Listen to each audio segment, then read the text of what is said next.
Okay.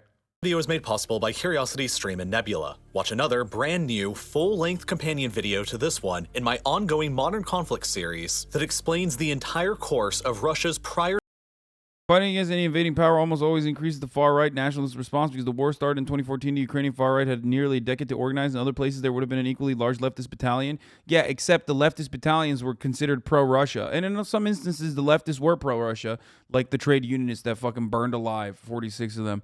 It's just, that's the problem, okay? Ukraine's history of nation building. Ukraine's nation building project has oftentimes had some, tricky allegiances, okay, that maybe were made permanent rather than like a one-off. There were a lot of anti-imperialist, anti-colonialist nations that wanted to get away from the colonial struggle by maybe not taking an immediate anti-Nazi Germany stance, okay? Some of them, however, took it a little bit further. Ukraine is one of those countries that did take it a little bit further. Ukraine also, without being prompted by anyone else, straight up decided one of the main collaborators, Stefan Bandera, or the main figurehead of the Ukrainian fascist movement, the Ukrainian Nationalist Coalition, was declared a hero. So if you only know about Ukrainian history from like 2014 onwards and act like Ukraine wasn't a fucking country with genuine interests or, has no history with Russia, has no history of nationalism taking up root, or think that Ukraine never had 1.6 million more Jews living inside of its borders that I guess magically disappeared somehow, or even Ukraine's war with Poland and the Polish people,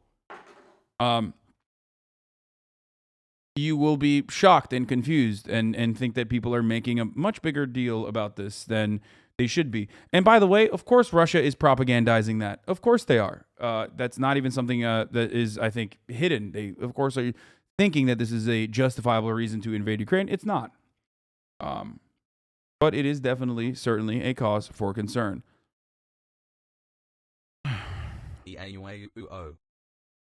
devastating wars against Chechnya throughout the 1990s, along with further episodes covering the Russian invasion of Georgia and the entire war between Russia and Ukraine up until now, all of which you can access by signing up for the CuriosityStream Nebula bundle deal for less than $15 a year at curiositystream.com/reallifelore. In the early morning hours of the 24th of February 2022, after many months of military buildup along the borders, something that was previously unthinkable to nearly everyone actually happened. Within Ukraine, the morning everywhere erupted with the sound of cruise missiles and artillery barrages. Bro, real life lore is really fucking good. They were one of probably like the only fucking like Western outlets or Western YouTube content creators or just Westerns in general who didn't immediately just say Russia wants to do USSR. Russia wants to do USSR. Russia actually fucking just wants to take over the entirety of Ukraine for no reason other than doing the USSR. They actually sat the fuck down and explained the materialist reasons as to why Russia has an interest in having some kind of say over the Ukrainian economy and how they were able to enforce that influence or their regional sovereignty was diminishing and how they needed to recover that by invading Ukraine. What I miss? The Russian armed forces initiated their full-scale invasion of the country, prompting the largest military conflict between two nation-states in Europe since the Second World War. Clashes followed a campaign of aerial bombardment. How can I find Bombings, too, at the other airports and military sites. More than 200,000 Russian soldiers, along with their guns, tanks, trucks, and planes, surged across the Ukrainian border along 3 different fronts. And in the weeks since, the world as we knew it before has been forever and irreversibly changed in countless ways. As Vladimir Lenin once said over a century ago, there are decades where nothing happens, and there are weeks where decades happen. Oh, come on, bro. You're gonna fucking... Oh, dude, what are you, making this video for me, bro? You're gonna fucking hit us with the with the old Vlad takes, dude. With the old Vlad right there. You crazy? What's he doing right now? What's he doing to me? What's he saying? Why is he using a Lenin quote here? While the Russian invasion will certainly have numerous, enormous consequences that'll be felt by nearly every single country around the world, it's obvious that none will experience more severe consequences than Ukraine itself. Their country is the one being invaded, bombed, besieged, and destroyed as I'm speaking. And their country is the one whose very existence Vladimir Putin has now openly called into question. While the extent of the damage is unclear for the moment, after all, the dust has eventually settled, it will no doubt be horrendous. Ukraine will experience reverberations of this trauma for generations to come. And from the perspective of the Kremlin, the invasion is most likely not exactly going according to their initial plans. Yeah. Putin and the Russian military clearly underestimated the ferocity of Ukrainian resistance, while they also placed too little of an emphasis on their own logistics and supply chains. The conflict is likely dragging on longer now than they initially anticipated, and that is a very dangerous situation. Because with Western sanctions pouring in, the Russian military is in a race against the clock before they basically go bankrupt. And in order to try and force a surrender faster, they may begin utilizing even more of their destructive and indiscriminate firepower, like concentrated artillery or air power, which they so far have largely been holding back. And when that happens, the destruction and Vlad is not a shorten of Vladimir name. It's a completely different name. Vladislav. Okay. My bad. I'm a dumb American though, so I'm gonna keep doing that. I'm just letting you know. Like, I do have Angloid brain, so I'm gonna keep doing that. I'm gonna say Vladdy. Vlad. refugee crisis, already the largest in Europe since the Second World War, will only continue getting worse. As it stands now, when I wrote this video, more than 2.5 million Ukrainians, mostly women and children, have been forced to flee the country as refugees, primarily towards the west in Poland, Hungary, Slovakia, Romania, and Moldova. If the war ends up dragging into a protracted conflict, the UN has estimated that there could be as many as 10 million Ukrainian refugees fleeing westwards to the rest of Europe, which will be enormously catastrophic. Oh yeah. To put these figures into some kind of perspective, during 2015, when Europe was undergoing the so-called migrant crisis from the Middle East and North Africa, the continent saw 1.3 million refugees coming in over the course of the entire year. There have now been nearly twice as many Ukrainian refugees as that in a matter of weeks. And it Okay, there's one other wait, what? I mean, there's one reason. There's another reason there. When Europe was undergoing the so-called migrant crisis from the Middle East and North I mean, the reason was, I mean, he overlooked this part of the map here Africa because it's not a part of the European Union. And there's two factors into play here. There's two factors that need to be taken into consideration here. They were not allowing these motherfuckers in, okay? Two, a couple million, were put here by Germany that basically told Turkey, like, you take this and we will literally arrest people that talk shit. Recep Tayyip Erdogan, if someone talks shit about you, we will arrest them, okay? We love you. Just keep those fucking Syrian refugees in your country. And we will offer any fact checkers to what I just said, like the amount of the amount of Syrian refugees that Turkey took and the deal between Turkey and Germany. 3, how close the borders are. Stop. You don't do that. Trains, planes, cars exist for every fucking refugee on this planet. Do not do that. Don't say that. That is a reactionary justification for not taking in refugees. That's bullshit. Okay? Fact checking, the amount, it was more than a couple million. It was more like 4. 4 to 6. But again, that is just in Turkey alone. and Turkey was paid for that, and also still uses that as a threat, by the way. Which is like, don't make no mistake. It's not like Turkey is doing this out of the kindness of their hearts. Like the ultimate goal there was a good one overall. Like the ultimate consequence was a good one overall, you know. But like they still literally weaponize those immigrants regularly. They'll be like, oh yeah, we'll open up the floodgates to fucking we'll tell them to go to Greece. We'll line them up on the fucking Greek border. See how you like it.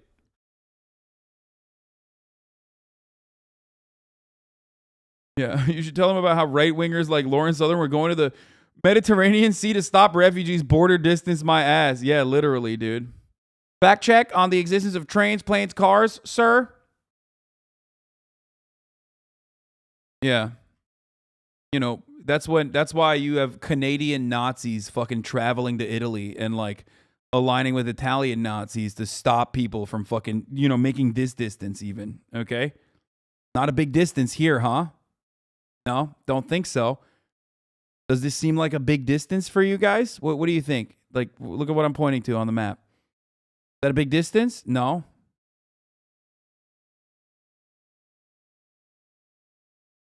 Anyway. The continent saw 1.3 million refugees. Haven't they tried to put back some into the Kurdish towns in Syria that the Turkish military forced the Kurds out of? Yes. Their ultimate goal is to utilize the Syrian refugees to repopulate the northern Syrian corridor with towns that will ultimately be run by Turkish governance or Turkish aligned governance instead of Kurds. That is their goal, which of course I don't think is a good thing, for the record. Do not misunderstand me. Make no mistake. But such is the way of the American hegemonic power. That's what happens. They keep saying the first conflict in Europe after World War II. WB the ball. Kurdish dolmas is basically ethnic cleansing? Yes, it is. It is. That is literally what it is. What do you mean? Yeah, that's what it is. Yeah, 100%. That's precisely what it is. You know who's allowing that to happen, though? America.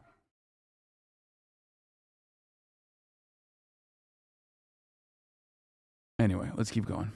Coming in over the course of the entire year. There have now been nearly twice as many Ukrainian refugees as that in a matter of weeks. And it could be nearly 10 times as many. And at the same time as the refugees have been leaving, equipment, supplies, weapons, and thousands of foreign volunteers have been pouring in from dozens of countries across the world in order to... You're right about criticizing the double standard in EU towards Middle Eastern versus Ukrainian refugees now, but on the other hand, you don't criticize the circumstances that caused these refugee crises in the first place. Completely different. Material conditions, my ass. Russia exerting hegemony on Ukraine is about as justifiable as the U.S. exerting hegemony on the Middle East. Wait. Do you think I think it's okay that Russia invade... Wait. What? Do you think I think it's okay that Russia invaded Ukraine? What the fuck? No, I think it's exactly the same. It's unjustifiable.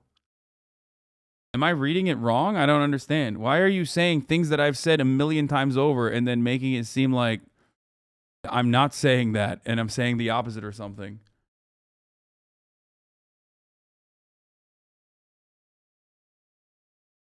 Four months of brain rot. Let's go. Just it? Okay, got it. To help Ukraine's fight for survival. It's also worth remembering that we're only a few weeks into this conflict so far, and wars are often fought and won over the course of months or even years. It is still far too early to tell how this is all going to go. But should Putin's Russia manage to emerge victorious, it has the potential to completely upend the entire order of Europe. With the flurry of sanctions, travel bans, airspace restrictions, mass arrests within Russia. Certain Redditors have been spreading that you're pro-imperialism despite you literally saying the opposite. That's crazy, though, because, like, if you come in here and you hear me speak, you have to, at the very least, like, does he only cover international news? Does he ever cover domestic? I cover domestic news all the time. But also, once again, if you're coming in here and you're like, dude, I 100% believe this guy loves Putin, like, you gotta fucking realize, like, no, that is unjustifiable. Even if I was pro-Russia, which I'm not, holy fuck, dude. Like, Vladimir Putin's actions are completely idiotic from a strategic posturing as well. Like, even if you're fucking pro-Russia, you have to be anti-Putin at this point, okay? If you were pro, like, Russia's territorial integrity and sovereignty or whatever the fuck, which I don't give a shit, okay? I'm not. It's still fucking idiotic. Is there a Crimea take? Yeah, I know. I know that that's the reason why they say it, but, you know, notice how in 2014 this didn't happen? Because it was a little different. Crimea was a little different, I think, than what's going on now. All you're doing is minimizing what's going on currently if you keep trying to, you know, make it seem like it's Crimea is the exact same. And more over the past few weeks, it truly appears that a new Iron Curtain is descending across the European continent. This time shifted over slightly to the east from where it was before, from Kaliningrad on the Baltic to the Ukrainian shores on the Black Sea. It is beginning to appear that the Cold War in Europe between the West and Moscow, once believed to have ended for good back in 1991 when people like Francis Fukuyama unilaterally declared the end of history, merely instead took a 30-year break and has now once again returned to haunt us all. The evidence of this is manifold and all around us. Historically neutral, recent polls in both Sweden and Finland have shown that the majority of the population in both countries is now in favor of joining the NATO alliance for the very first time. For the record, I called this as well.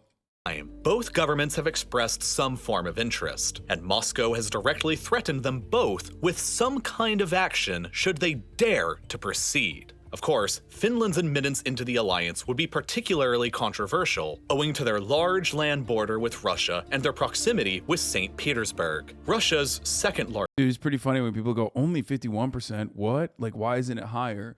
Like, these people cannot comprehend a world in which, like, people aren't sucked into, like, NATO good across the board. We want America to, at the very least, dominate our foreign policy and not have, like, kind of our very own neutrality agreements with a country like Russia. It's just like,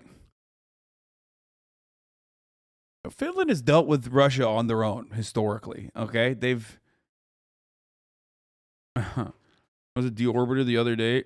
I was watching Deorbiter the other day, reacting to a clip of you saying you're anti-Russian imperialism, and everyone in the chat threw up kappas. They really live in a Hasan-hating bubble. Yeah, I mean, what are you going to do? Largest city and the hometown of Vladimir Putin. For decades during what I will now always... I still think your Crimea take isn't nuanced enough. I agree Crimeans wanted to join with Russia. What I don't agree is that it's a justification for the annexation.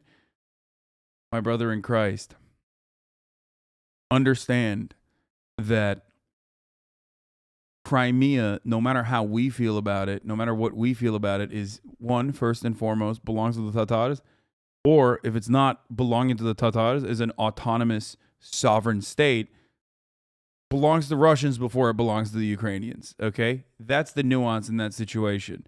Like, you can't just decide it's yours now, okay? It just doesn't work that way. Ironically, it was given to Ukraine also from the USSR, so... and has literally been a matter of conflict and a matter of an incredibly complex security agreement since then, considering Sevastopol's geopolitical, and Sevastopol being a military asset for Russia in perpetuity, literally has been a fucking Russia's entry point into the Black Sea.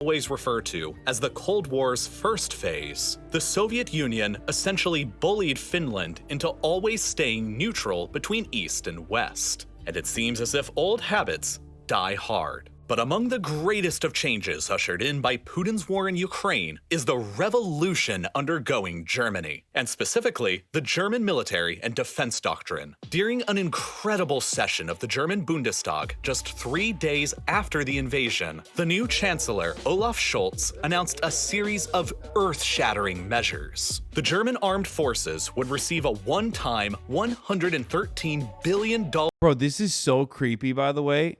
Germany, when I found out that Germany does this thing where they like, what is it? It's like celebrating the not, obviously not the Nazi Germany, but like, they have this like weird thing that they do. What is the ceremony called? It's so weird, dude.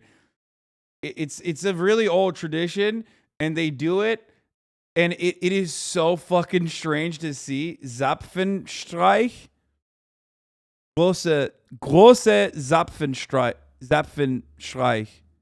Am I saying that right?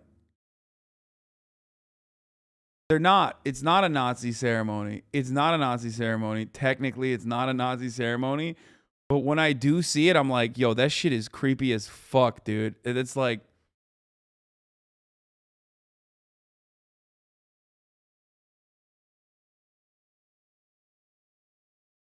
especially considering like the AfD, for example, will not say that they're Nazis, but will simply state that they are. Yeah, there it is, dude. Holy fuck.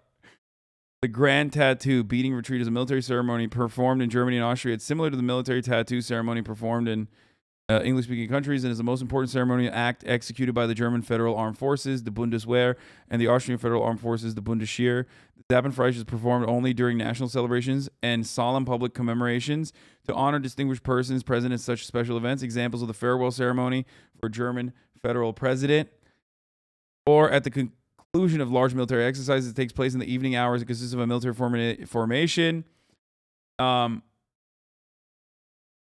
It is it's older. It predates. Oh, this is yep, this is it. This is what I've seen this. This was, yeah. Angela Merkel's military send-off.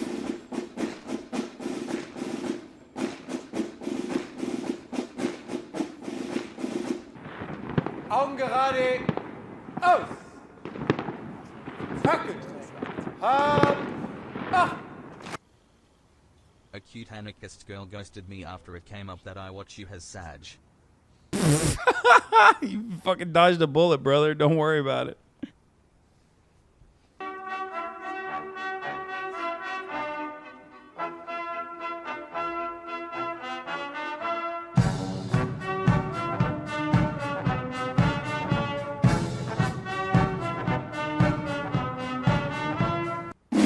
I don't know if it's the fucking gray uniforms that look kind of black at night, or if it's the helmets, or I don't know what it is. It's just like, or you know,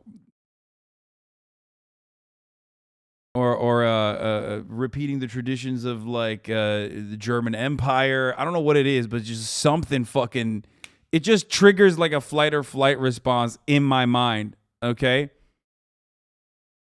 Could be the torches. Fire part is like kind of weird too, but it's also Germany, and like they are the marching, but it's Germans, you know what I mean? It's like, so it looks like when they put Nazis in a movie without saying Nazis. Yeah, there is some vibes there that just, you know.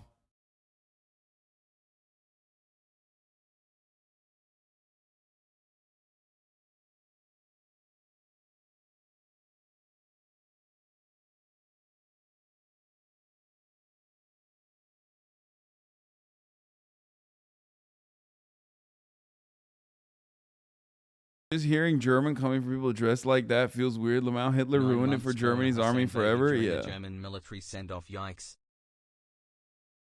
No, I get it. Like, I know that it's not Nazi shit. Don't misunderstand me. Like, I know it's like a tradition that predates Nazi Germany. It's just that like Nazis kind of ruined it. You know, worst thing they did, I guess. They ruined some other stuff too.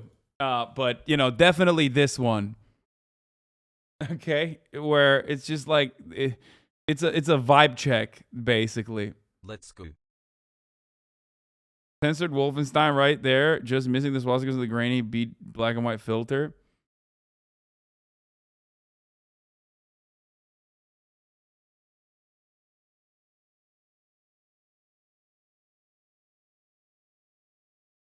Let's cover up our genocidal past.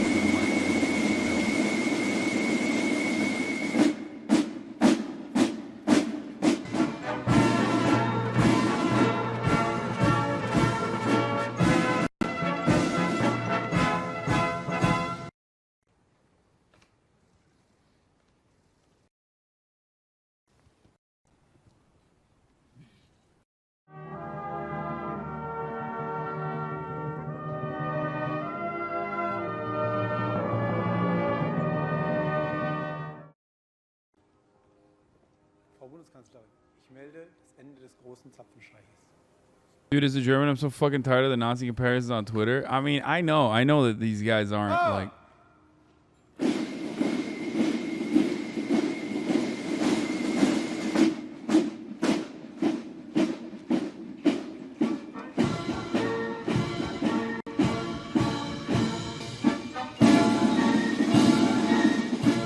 I'm just saying the vibes are off, okay? Like, can I say that? I'm not saying that obviously they're not Nazis, but like the vibes are a little off, okay? It's a little too close to comfort, okay? Especially when you know, what does the AFD do? They don't like fly the swastika, but they'll say like you know, they use other symbolism that predates like Nazi Germany by, you know, flying like the Imperial German flag. Anyway, I think that's what it is. It's just like the Finnish Air Force still uses the swastika. No, they do not actually. 2018, I believe, is when they 2018 is when they decided not to use it anymore. German here as well. They could have definitely done a better color palette without the tiki torches, in my opinion. Yeah, that's what I mean. It's just like vibes are a little off, is all I'm saying. But yeah, Finland stopped using the swastika in their Air Force in 2018, I believe, if I'm not mistaken. So actually, chatter, they stopped using the swastika in 2018. So you're wrong.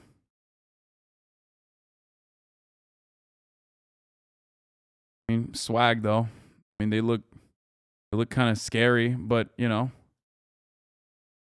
Defense fund to rapidly modernize themselves, and from thereafter would receive a permanent. It wasn't a swastika. It was literally the swastika, and not only was it the swastika, it was a swastika gifted to Finland by the OG guy who may or may not have gotten Germans to use the swastika as well. So like it literally was the swastika. Like not only just any swastika, but like straight up the main guy who was like, hey, you should use the swastika. I'm a Nazi and you should use the swastika. It's pretty sick. The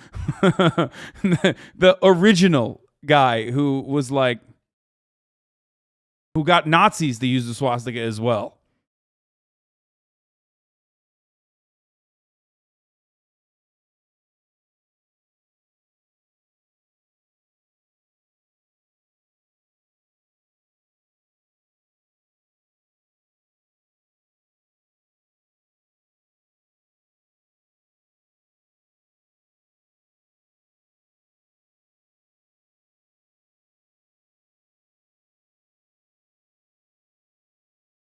Anyway. Permanent annual budget increase to more than 2% of Germany's annual GDP.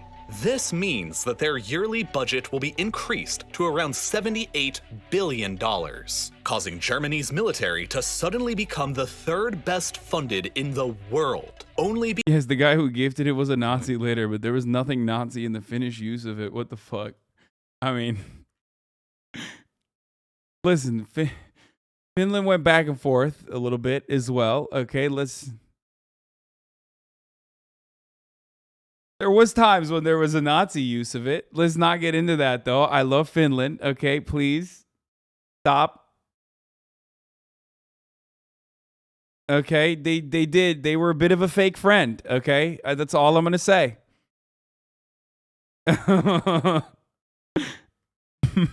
21 months. Fog.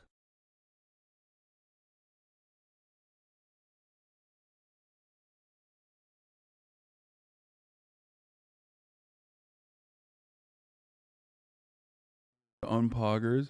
behind China and America. And critically, that means they'll be ahead of Russia's military budget. Very rapidly, the German army— I love the local Swede saying the guy who introduced the swastika in 1920s Germany founded the Finnish Air Force. You know, I wonder what country that guy also was, you know, was he Finnish?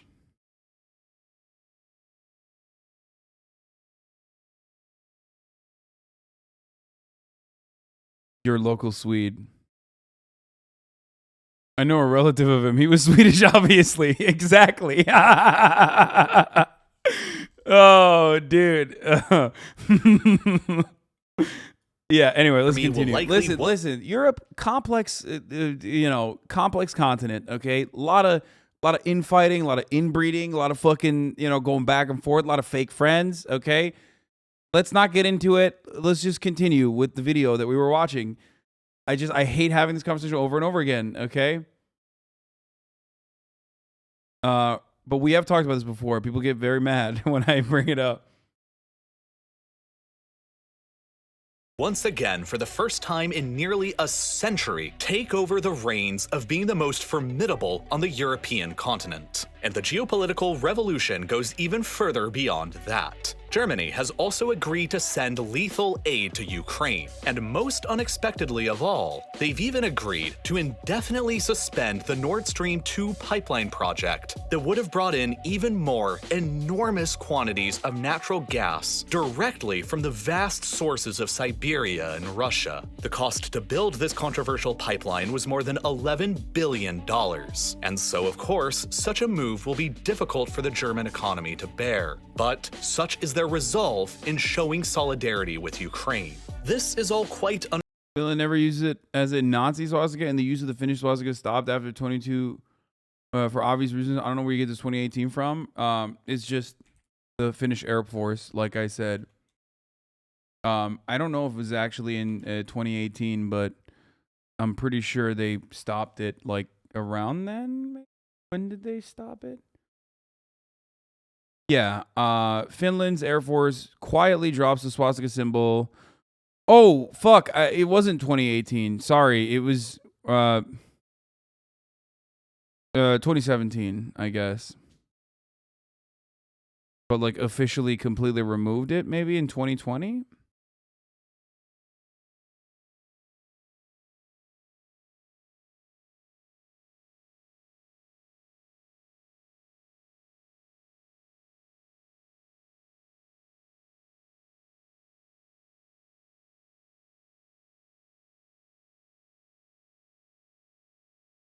Yeah.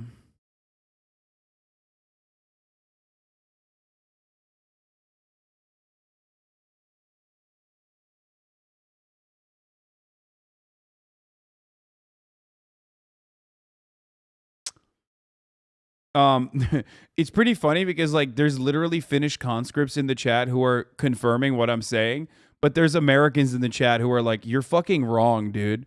Like there's like I saw 3 different people who have like been a conscript in Finland be like, "Yeah, our it was really, you know, they had that. Like that's the thing that was in the Air Force." Why? What is up with Americans, dude? What's going on? You guys all right? What the fuck?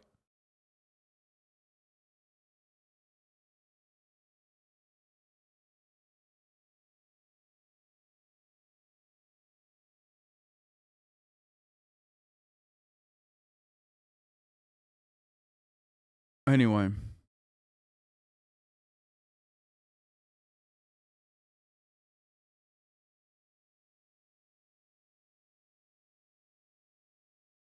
No, I have no health care. I mean, it's fine, yeah.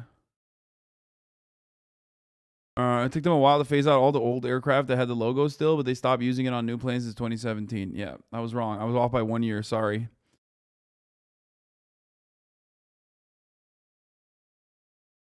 Yeah. There's a really weird, fascinating phenomena in the chat that occurs all the time. And it's not exclusive to the chat, but it is something I see in the chat all the time, which is if I've never heard of it personally and Streamer Man is telling me about it, then it must be fake.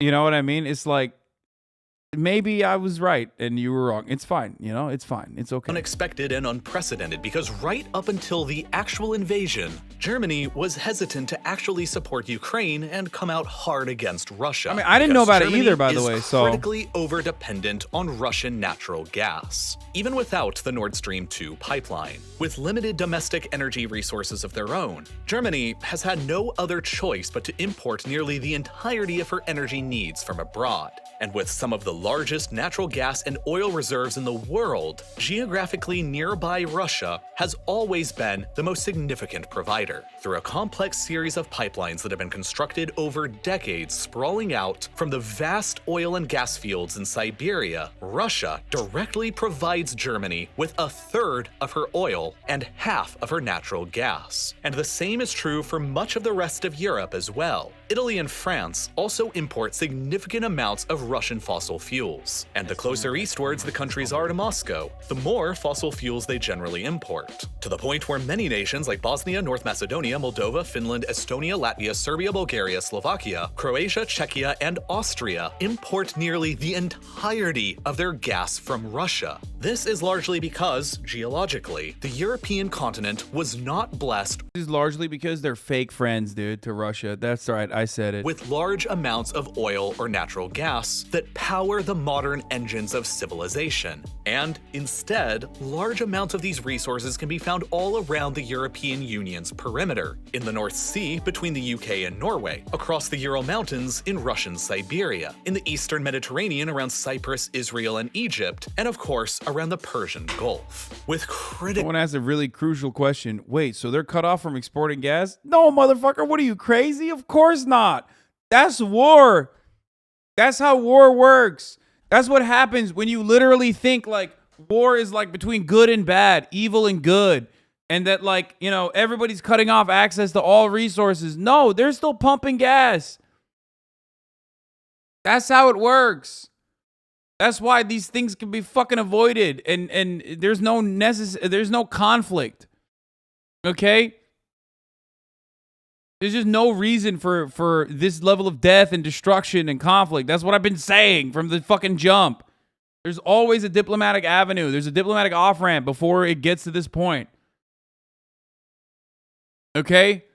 3 months, we're gonna keep it going. Like, I'm sure you'll be surprised to find out that currently, right now, as we're talking, American intelligence and Russian intelligence is currently communicating flight positions with one another. They are. Right now, anytime an American fucking plane is flying anywhere in the region, anywhere near Ukraine, they are literally in real time communicating their flight positions to the Russian Air Force. They did that in Syria as well. Do you want to know why? So that they don't do nuclear fucking mutually assured destruction. That's literally, no, that's not amazing progress. That's how war is conducted. Okay? That's literally how it works. That's how proxy wars are conducted. But when you hear that, you're like, what the fuck? Wait a minute. This doesn't correspond to my fucking personal attitude about how, like, there's good guys and bad guys. So what's up? Is America fucking communicating with the bad guys then? They are. Just like all of those fucking Baltic states are literally relying nearly 100% on Russia. All those states that are in NATO are relying 100% on Russia to keep pumping gas. So what's up?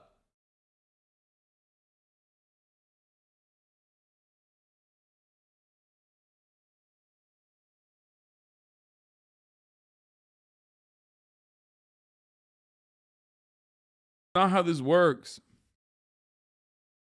And I don't know how to like marvelify this conversation.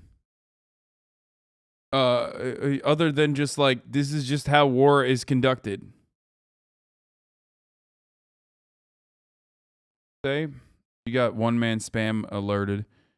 Most Balkan states are entirely dependent on Russian oil. I can confirm. Sorry, I don't know why. I mean, wrote it too many times and you got fucking clapped by fossil. Critically few oil and gas resources themselves. The European Union is therefore critically addicted to the imports of Russian oil and gas flowing in from their... Not Lithuania. You fucking owned me, dude. Shit, my bad. I guess I forgot about Lithuania. pipelines, and it severely limits their abilities to actually confront... This is like when the Moldova Mama Liga comes in, chiming in with his takes. in Russian Siberia, in the eastern Mediterranean around Cyprus, Israel, and Egypt, and of course around the Persian Gulf. With critically few oil and gas resources themselves, the European Union is therefore critically addicted to the imports of Russian oil and gas flowing in from their pipelines, and it severely limits their abilities to actually confront Moscow's aggression. In order to overcome this dependency and energy insecurity, the European Commission has, since the invasion, outlined a 10-point proposal to make the EU completely independent from Russian fossil fuels by the end of the decade. But of course, that is going to take years to accomplish, and until it happens, every drop of oil and gas that Europe continues to buy from Russia will go directly towards funding the Russian war machine in Ukraine. The problem, though, is that there aren't really any easy alternatives for Europe to choose. Norway, the second largest provider of gas to the European Union, is already at maximum export capacity through their own pipelines and cannot provide any more than they already are. In theory, the EU could replace some of Russia's gas with liquefied natural gas or LNG imports, coming in on tanker ships from friendly countries like the United States, Qatar, or Australia. Oh yeah, baby. Oh yeah, baby. That's right. Who stands to gain the most, dude? Who stands to gain the most, baby? But there are many problems with this strategy as well. First, Europe lacks a lot of the infrastructure that's required for importing LNG. In order to do so, they need LNG processing terminals at ports that can take in the LNG from container ships, turn the liquid back into its gaseous state, and pump that into pipelines. Unfortunately, Europe has very few of these LNG terminals existing right now, with only a handful in Portugal, Spain, Italy, France, the UK, Belgium, the Netherlands, Poland, and Greece, while major global economies like Germany, who import more than half of their gas from Russia, have zero. So in order to begin importing LNG at a large scale, the Germans will have to build brand new LNG terminals. But that is going to cost billions of dollars and take years to accomplish. Secondly, even if the EU had the infrastructure, the supply chain of LNG is already highly constrained as it is, and met by massive demand for it in Asian economies like China, South Korea, and Japan. If the EU suddenly began buying LNG at a large scale, then the price for everyone would increase dramatically. The EU could also rely a bit heavier on their own limited domestic sources of gas, but this too is highly problematic.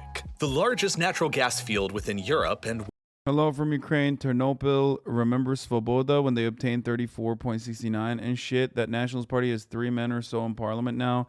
There are no significant right-wing or anti-Semitic sentiments, though Bandera's legacy is controversial. He became a symbol of resistance. Every nation has its heroes. None of them is saint, and some of them are much more glorified and covered in more blood than Bandera.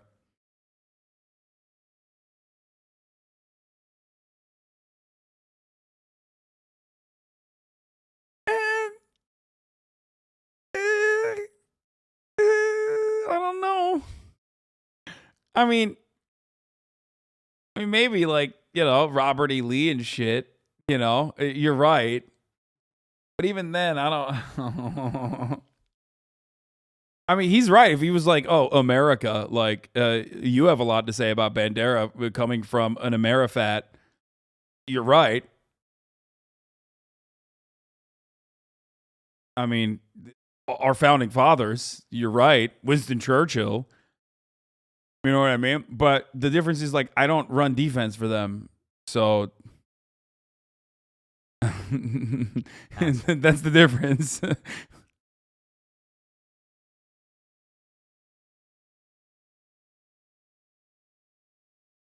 One of the top 10 largest in the entire world, is right here, the Groningen field in the Netherlands. For decades, this Shout out to my Polish ancestors that were butchered in Lviv. Fuck that guy. I mean, yeah, you're gonna, dude, you don't want to rile up the Polish, okay? field provided don't get it gas that started. powered much of the Netherlands and the rest of the continent, and in 2013, provided as much gas was extracted from it that flows through Nord Stream 1 towards Germany today. But the field's days are numbered. The extraction of gas from here caused wide-scale subsidence. That is, the sinking of ground beneath it. This phenomenon was further accompanied by significant earthquakes in the region of the northern Netherlands that damaged many houses and caused significant local unrest. Therefore, it was decided by the Dutch government nearly a decade ago to steadily phase the gas field out between 2014 and 2022, when production was supposed to halt entirely. But now, faced with the threat of Russia's invasion of But you're elected officials do, which is worse? Dude, yeah, I know. I fucking shit on him regularly. What the fuck are you talking about? Do you know who's, like, did something happen to people where, like, they just forgot what my position is on this stuff in America? Like, how many fucking videos have I cut on precisely that? And you can too, for the record. Like, you could just say that that's bad and wrong. You know what I mean? That's kind of what it is about being an international leftist, is like, you have to literally recognize the nuances, but also, you know, a guy like Bandera is not someone you can fucking celebrate.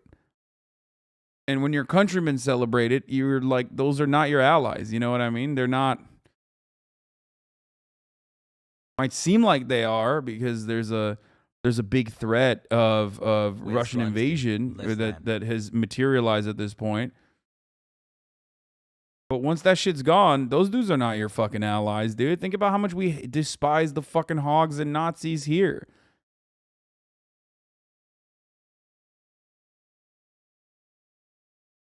Ukraine and the dire need to get the continent off of Russia's gas supply, the Netherlands has decided to continue extraction in the field until as late as 2028, with unknown seismic consequences around Groningen and the northern Netherlands for the future. And there are precious few other alternatives for the European Union to make. In theory, new gas pipelines could be constructed into the continent from other sources like the gas fields around Israel and Cyprus in a proposed project called EastMed, or from the gas fields of Nigeria that would loop around the African continent towards Spain. But just like building out the LNG infrastructure, these projects will cost billions of dollars and take years to develop, and in the end, they'll each only substitute a fraction of the gas that Russia is capable of pumping into the continent. Plus 30K rubles in your PayPal account just for this take. Yo, what the fuck am I going to do with Monopoly money, you dumb bitch? Oh, he's back, finally. Dude, we were missing Moldovan Mama Liga in the chat. Finally, he's here. I've literally made fun of you so many times today. I missed you, man. Continent. Thank God you're Meanwhile, back. and quite unlike Europe, the United States is tremendously geologically well endowed, with enormous quantities of domestic oil and gas resources across some of the world's largest fields in Texas, Alaska, North Dakota, and northern Pennsylvania. Thus, a full 65% of America's oil and gas supply is produced domestically within the country, and America has tremendously more energy security than Europe does as a result, and thus substantially more flexibility when it comes to dealing with Russia. Therefore, it was a much easier decision when President Joe Biden decided to ban the imports of Russian oil and Yeah, no shit. By the way, yeah, that's kind of our proximity to Russia, our proximity to like any active conflict, our self-reliance, you know, as a fucking continent. Yeah, that's why we can fucking have a different approach that is way more aggressive in the you know, build up to the Russian invasion than, let's say, Germany and France, for example. Okay? That's the most annoying part about this. And the reality is, the United States can and will continue cucking the EU. And more importantly, Russia literally gifted this, okay? Russia straight up gifted this. Vladimir Putin basically just fucking put his dick in a box and sent it gift wrapped to the American state, okay? Like the worst thing, even if you don't give a fuck about Ukrainian lives, is the worst fucking thing strategically for him to do, okay? And obviously, first and foremost, I give a fuck about the Ukrainian lives before we talk about like Russia's strategy.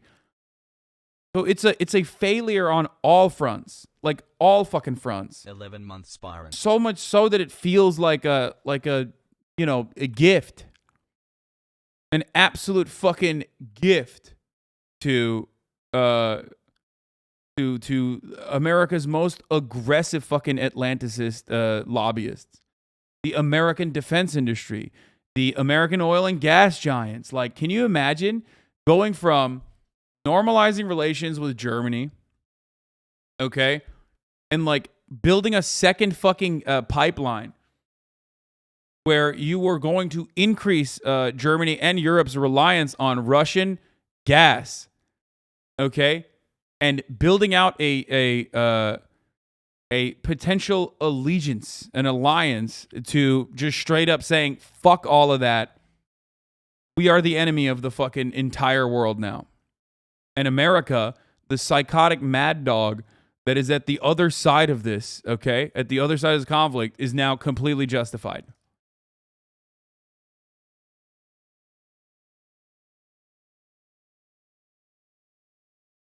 Gas into America, since Russian fuels were only providing less than 2% of the total US supply in the first place. America can easily replace the difference by banning Russian imports, whereas Europe simply cannot. Of course, the Russians do realize that by this point, their lucrative days of selling fossil fuels to the West are rapidly coming to an end, and in anticipation, have been massively pivoting their supplies and business towards Asia, where many major economies like China, India, and Pakistan have still so far declined to join in on any serious sanctions against Russia. Right now, Europe remains Russia's largest customer of gas by far, since they import around 200. This is a really good outlook as well that like allows everyone in America to take a step back, okay, and basically fucking take a breather and realize that, like, one, Europe is still a major trade partner for Russia, so they're still giving money to Russia nonstop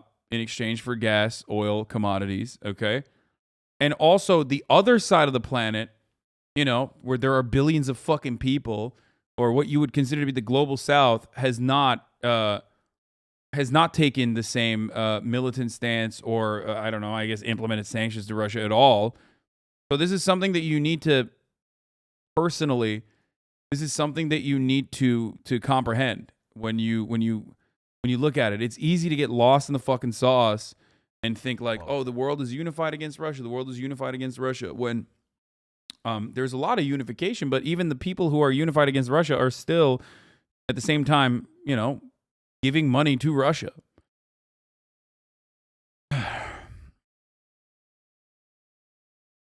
EU strikes gas deal with the U.S. as it seeks to cut its reliance on Russia. I mean, yeah, I already mentioned this. They're fucking making out like bandits, dude. They're making out like bandits harder than I do at the top of the hour when I tell you there's a 60-second ad break coming, and you no longer need to see those ads as long as you subscribe for $5 or for free with the Twitch Prime. You know what I mean? Like taking money from Jeffrey Jebediah Bezos and give it to me. You use your Twitch Prime here by connecting your Amazon Prime account to your Twitch account. Get one free Prime subscription a month. Kind of like that. Or when you get gifted a sub if you're lucky. Okay? Just saying. Thank you, Awesome Meal, for the 5 community gifted subs. Here's the 1 minute ad break now, by the way. Okay, let's continue.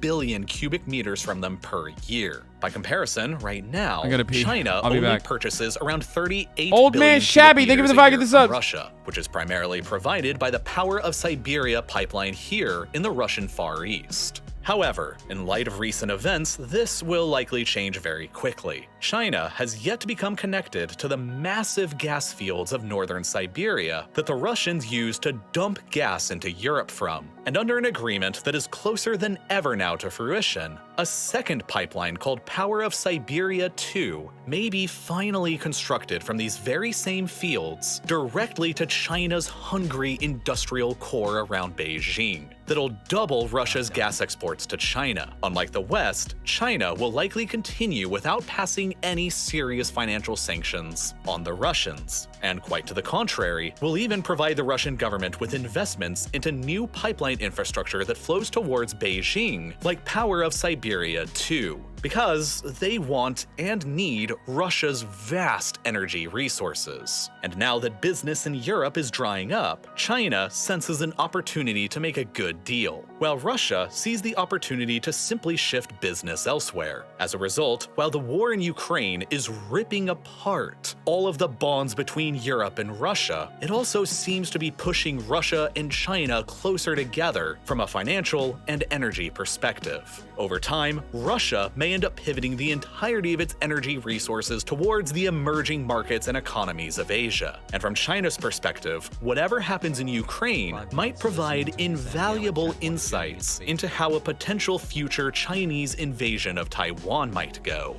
At the same time as all of this has been happening, another fascinating way that the world is changing before our eyes over this war can be seen in the air. Since the beginning of the war's outbreak, Ukrainian airspace has obviously been completely sealed off from the rest of the world, and international flights have all been avoiding it. But then, just a few days following the invasion and as part of their overall sanctions package, the European Union blocked all Russian airlines from flying over their airspace, followed up by similar declarations from Norway, Iceland, the UK, Canada, and the United States. In retaliation to these blockages, Russia also decided to ban the airlines of 36 countries from using their airspace, including all EU, British, Canadian, American, and Japanese airlines. As a result, Western airlines have largely stopped flying to Russia, while Russian airlines have largely stopped flying to the West. So while a physical Iron Curtain has yet to actually descend back across Europe on the ground, the Iron Curtain of the air is already very much a new reality again.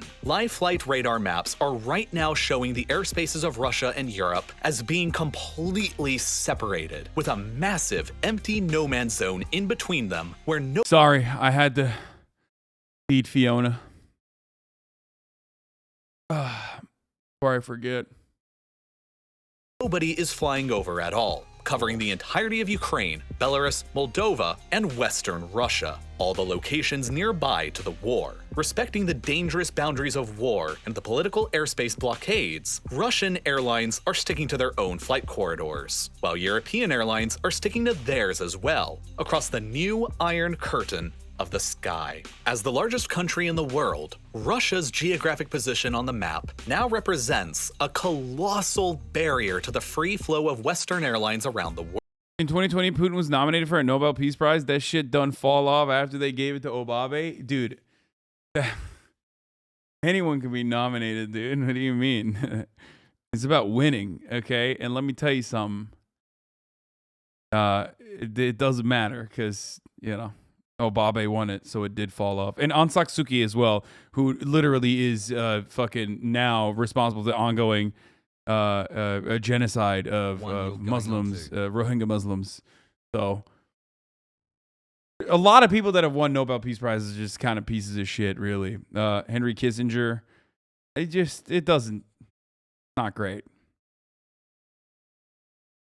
World, and especially represents a huge geographic challenge to fly around for Western flights between Europe and East Asia. For example, just a few weeks ago prior to the war, Air France was operating a route between Paris Charles de Gaulle and Tokyo Narita that took them through a substantial amount of Russian airspace. And now, after the ban on using Russian airspace, they've had to start flying this new route to the south that adds 2 hours and 30 minutes more onto the total flight time. And there are dozens and dozens of examples just like this that have been forced to change over the past few weeks. Here's the old flight route on Lufthansa from Frankfurt to Beijing, and the new one. Here's the old route on Finnair from Helsinki to Bangkok. And the new one. And probably the worst of all, this route pre-war, the Japan Airlines operated between Tokyo and London. They used to travel west across Russian Siberia, and now instead is traveling east over Alaska, the Arctic Circle, and Greenland before finally arriving in London, which adds an extra 3 hours of total flight time to the journey. This geopolitical impact on the aviation industry over the past few weeks is not new, and it's pretty much an exact mirror of the old phase of the Cold War, back when the Soviet Union denied their entire vast airspace to Western airlines. Aung San Suu Kyi was literally just couped a year ago. She turned a blind eye to Rohingya in order to appease the military, but they overthrew her anyway. Yeah, I mean, that's what I mean. She had no power, but leading up to that, she also kind of totally acted like it wasn't a real thing that was going on. I already ran the ad break chatter. I thought you were, damn, I thought you had like a, I thought you had like an actual take and not an ad break. Just as Russia is doing now. During those times in the older Cold War, airplanes were far less fuel efficient than they are today, and so flights traveling between Japan and Western Europe over the Arctic Circle had to stop somewhere to refuel, and that primary refueling stop became Anchorage, Alaska. I already made an entire video covering the geostrategic importance of Anchorage's location. And Yo, baby. That video has Alaska on top, dude. Once again. never been more relevant than it is now. When the Cold War abruptly took a pause in the early 1990s, and Russian airspace was finally opened up to Didn't you deny the Rohingya thing happening like a few weeks ago? Genuine question. Yawn. Come on, Fakatas. Just because you're a known fucking troll in the chat doesn't mean you can, like, you know, do the exact same kind of fucking annoying trolly shit that, like, the Just Curious Andes do, okay? Yeah, you're gonna get fucking clapped for a week now. Good job. To the west, Anchorage's importance as a layover and refueling hub for flights between Europe and East Asia nearly evaporated. But suddenly now, after more than 3 decades, in the past few weeks with the resumption of Russia's airspace closure to the west, Anchorage might just be making a huge comeback. And the geostrategic location of Anchorage Let's go, in baby. Alaska is now even more important than ever, as many more Two fucking, you know, two superpowers back on top. Anchorage, Alaska, and fucking Venezuela, dude. Let's go. That's what I'm talking about, dude. Hey, you know, silver lining, boys. more international flights will likely begin making their long-awaited comeback, flying above America's last frontier. But, interestingly, The Maduro Anchorage axis. many airlines operating the same services have been made to fly extremely different routes because of all the different bans. Since many Asian airlines can still fly across Russia, they can now do what European, Western, and Japanese airlines cannot. While the Lufthansa flight from Frankfurt to Beijing now has to add hours of time flying to the south in order to avoid Russia, Air China doesn't have to, and they're still flying straight through Russia. In a similar vein, the Air France flight between Paris and Seoul must now fly the much longer and costlier route to the south, while Korean Air can still just fly straight through Russia. Thus, Western airlines are facing a serious economic disadvantage on all of these routes between Europe and East Asia when compared to their Asian counterparts, who are immune to the Russian airspace ban. And who knows how that's going to play out over time. At the same time, Russian airlines themselves are being affected as well by their own newly made geographic barriers. The primary Russian carrier Aeroflot has canceled all flights to Europe until further notice. And with the airspaces of basically all of Europe and North America now blocked off to them, Russian flights elsewhere have been seriously complicated. This Aeroflot flight from Moscow to Cancun, Mexico, for example, has had to change to a completely new route that carefully avoids European, Icelandic. Dude, I love Wendover real life lore's like obsession with planes. I mean, this video took a very weird turn. Like, we went from, like, you know, all the political players, you know, natural resources, to just like a 20-minute video on how, you know, these routes are so drastically different. Okay, it's crazy. Greenlandic, Canadian, He's like, I had to fit 8 minutes of plane routes in here in this video. It had to and be US done. airspace in order to reach its destination. But significantly more challenging from Moscow's geographic perspective is this: the Russian exclave of Kaliningrad, wedged in between Poland and Lithuania. Completely surrounded by EU states and EU airspace, the airspace around Kaliningrad is now completely blocked off to Russian airlines. Oh no. Before the ban, Russian flights between the exclave and the Russian mainland would simply fly in nearly straight lines between their destinations. But now, they have to all concentrate around St. Petersburg and thread a very narrow needle of open airspace that's allowed to them through the Baltic Sea in order to reach Kaliningrad. And none of this is to even mention the unprecedented and enormous sanctions that Western countries are pouring onto Russia, which will have devastating financial impacts on every Russian citizen for years or even decades to come. Further, I haven't even mentioned the dozens upon dozens of Western companies that have announced their pullouts from the Russian market. Like, most symbolically of all, McDonald's, who was among one of the very first Western companies allowed to open a store in Moscow back in 1990, when it was still a part of the Soviet Union. It's over, bro. He's like, once Mickey D's and Domino's Pizza pulls out, or Pizza Hut, sorry, pulls out, Russia is closer to restoring the glory of the USSR, okay, more than ever, okay? These are the Western capitalist pig dog, hedonistic, hyper-consumption engines that rotted the brain, okay, that rotted the brains of the Bolshevik. Those who fought long and hard against Western influence because they saw Pizza Hut and they were like, oh, this is good. Now they're back. After that, it's just, well, you fucking love McDonald's? No, I mean, I do love this shit, by the way. Oh, so now you aren't a hedonist? I'm being sarcastic. I fucking love this shit. Are you kidding me? Always. In the 30 years since then, McDonald's and Russia have built and developed an incredibly close relationship, with around 850 locations across the country that provide around 10% of McDonald's entire worldwide revenue. But then, in a matter of days, I've literally multiple times talked about how commodity consumption is an incredibly important method of control that neoliberal capitalist democracies have actually gotten right.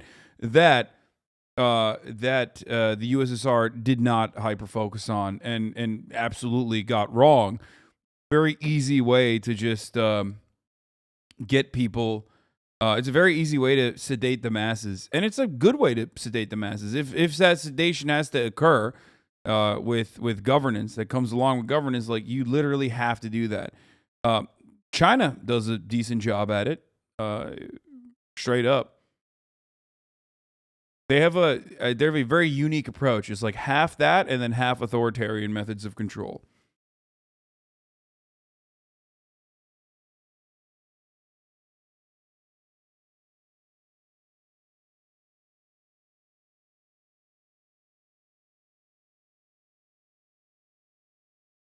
Putin's invasion of Ukraine completely wiped out what it took the company more than 3 decades to build, as McDonald's announced that the company would be closing all of their locations throughout the country. And the same story is true of China offers a broad diverse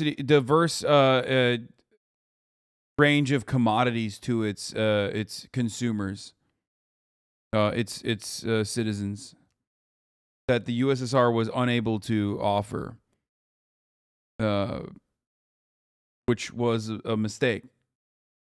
They were also effectively shut off, I mean, from the rest of the world too. Like, I mean, coffee has personally led to fucking riots. You know what I mean? One more month and I've officially spent. That should have been the first inclination that, like, people want their fucking treats. You have to give them, you have to give them fucking bread and circuses. Like, you have to.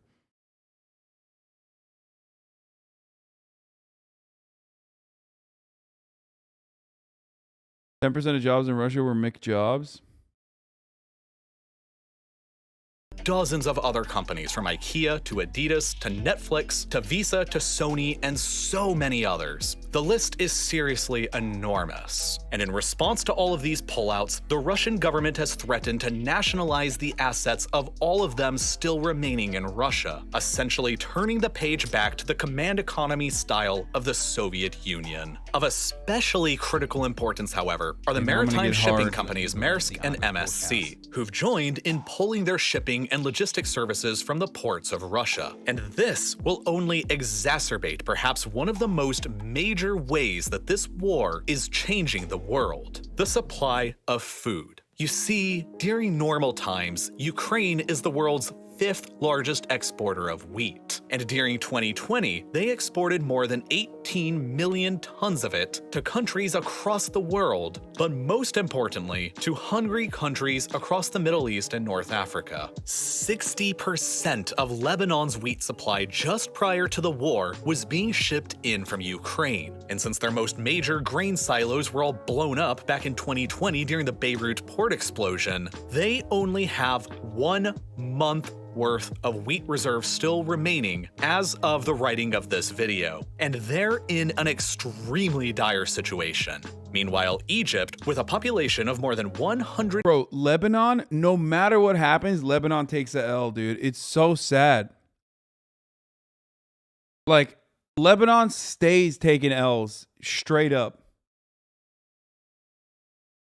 It just sucks. It's so unfortunate that no matter what the fuck happens, they're fucked every time. 100 million people to feed, and with scarce agricultural land of their own, is the world's largest importer of wheat. And an overwhelming— yeah, it's like Turkey. Yeah, literally. Lebanon and Turkey just taking L's steadily, no matter what happens.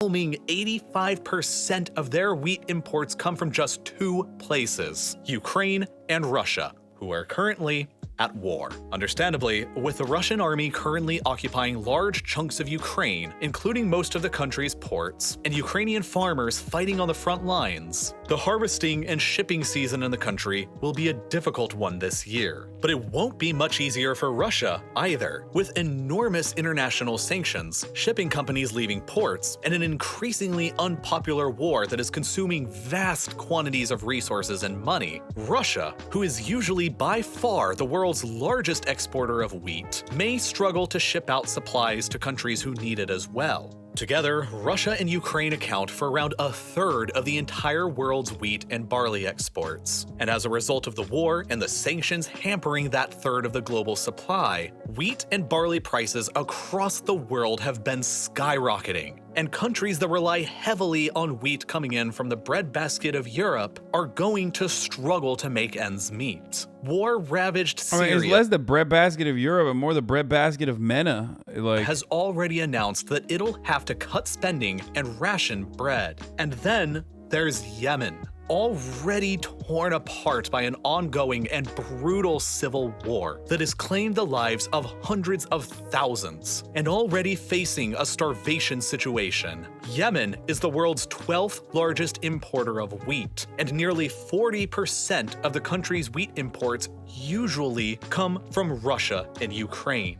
What are they going to do if 40% of their wheat supply gets wiped out this year, when they're already facing the prospects of a famine as it is? The It's not a prospects of a famine, they have a famine. Being blocked off from the global market will be profound and likely huge.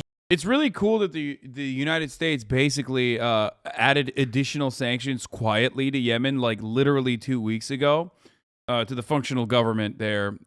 So that was fucking cool too. Like, just a reminder that, like, to all the motherfuckers who use like Ukrainian blood to wash their hands of America's crimes, you know, they did that. That was like 2 weeks ago. So yeah.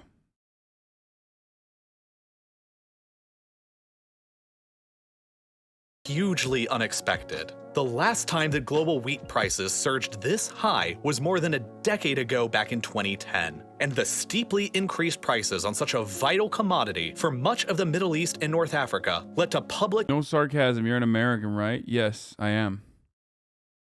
Houthi militia is not the government. It literally is the functional government, dude. That is what it is. It's just the unfortunate reality. If you want to, it is just, that is what it is. Okay. 2 It months, is. let's go. It 100% is. I don't know what you're saying right now.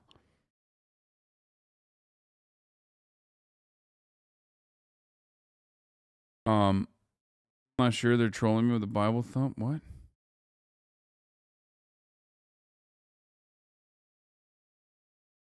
Unrest that potentially partially contributed to the Arab Spring Revolution surged this high was more than a decade ago back in 2010, and the steeply increased prices on such a vital commodity for much of the Middle East and North Africa led to public unrest that potentially partially contributed to the Arab Spring revolutions at the end of that year that saw titanic political shifts across Tunisia, Libya, Egypt, Yemen, and Syria. There's really just no telling how vastly the crisis in Ukraine today could affect things like this going forward in the near future. But something that is clear now is that wars in the 21st century almost always have vast global consequences. Putin's invasion of Ukraine has changed Russia, Ukraine, and the world forever in more ways than I could ever convey in a 30-minute video on YouTube.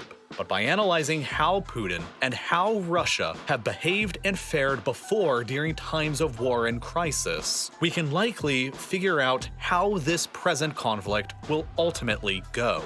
The invasion of Ukraine is only the latest of several wars initiated by Putin's regime, and as the ferocity and intensity of Russian attacks on the country continue ramping up in scale, the scenes that we're all seeing in the news every day are beginning to reflect more and more the very first war that Putin led Russia through more than 2 decades ago in Chechnya. Today, Chechnya is a republic within Russia, and its leader, Ramzan Kadyrov, is a close ally of Putin's, who has deployed his own Chechen forces alongside of the Russians in Ukraine. But 3 decades ago, this was hardly the case. As the Soviet Union disintegrated, Chechen separatists declared their independence from Russia, and the Russian government fought a series of brutal wars to keep them under their control. The first war against Chechnya lasted for 2 years, and despite having overwhelming military superiority, the Russians largely failed to win because of poor morale amongst their troops and near universal opposition amongst the Russian public at home. 2 issues that are similarly crippling the Russian war effort in Ukraine today. After thousands of lives that were lost, the Russians signed a peace treaty and Chechnya was a de facto independent state. But then just a couple of years later, in Wait,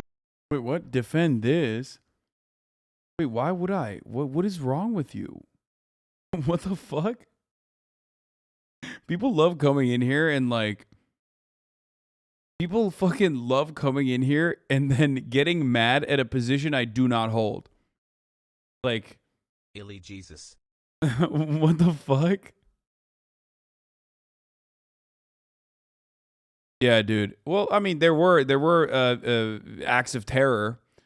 So yeah, of course you got to level Grozny. This is just the only way to deal with it. Obviously, America style, you know. 1999, after the rise to power in the Kremlin of an at the time unknown Vladimir Putin, the war resumed once again under his new command. Chechnya was devastated, and the capital Grozny was besieged and so thoroughly destroyed that in 2003, the United Nations called. It's just is crazy. It's like it literally feels like I'm dating chatters. You know what I mean? Like chatter dreamt. And in the chatter's dream, I cheated on them. So now they're in here yelling at me about a dream that they had. Fucking wild, dude. Like, why are you mad at me for, you know, something I did not say? Something that you fabricated. Called it the most destroyed city on Earth. Putin began his political career as the leader of Russia by violently subjugating Chechnya back beneath the control of the Kremlin. And as a result, it is one of the most important conflicts to know about in understanding the current war in Ukraine. But unfortunately, if I made a video about all of that on YouTube, the violent nature of the war would mean that it would become demonetized and age restricted, and as a result— If you guys want to know what my takes are, I have a YouTube channel. Like, just go there.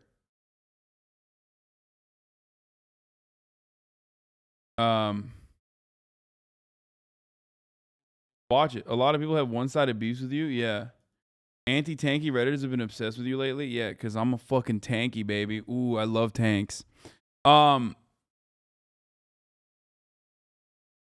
that like you actually post there.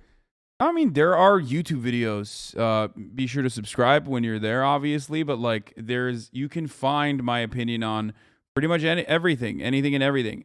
I've been online as a political commentator, as a leftist political commentator, for far longer than literally every single one of these little fucking limp dick baby-brained shitters on the liberal side now, who have decided that they're somehow more left than I am. Okay, you can find all of that. 10 years of content out there. Okay, some of my opinions have changed. Some of them have been.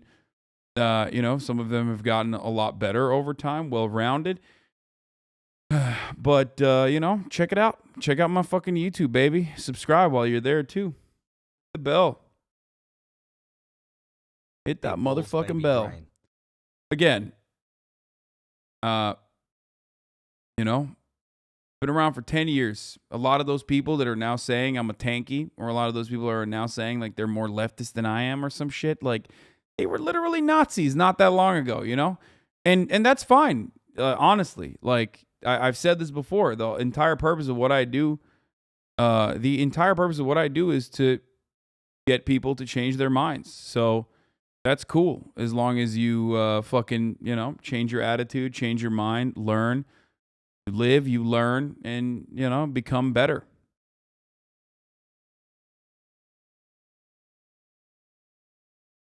What is your take on garlic sauce on top of a shawarma sandwich? Goated. If you could be any animal, which one would you be?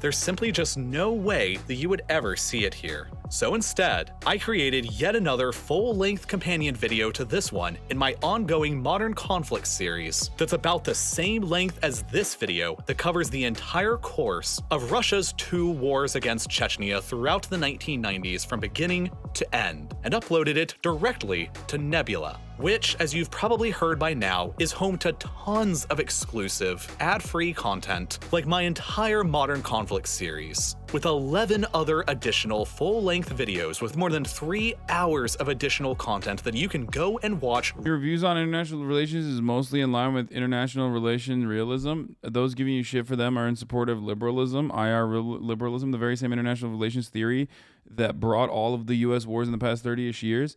I'm not a realist. It's materialist, but I do understand, and yes, I do see other nations as like independent nations who have their own perspective. The problem with like the liberal approach to international relations is that you can do that to Libya. You can flex dicks on Libya. You can flex dicks on fucking Afghanistan. You can flex cocks on Iraq. You can roll over all these countries just like Russia rolled over Chechnya, right?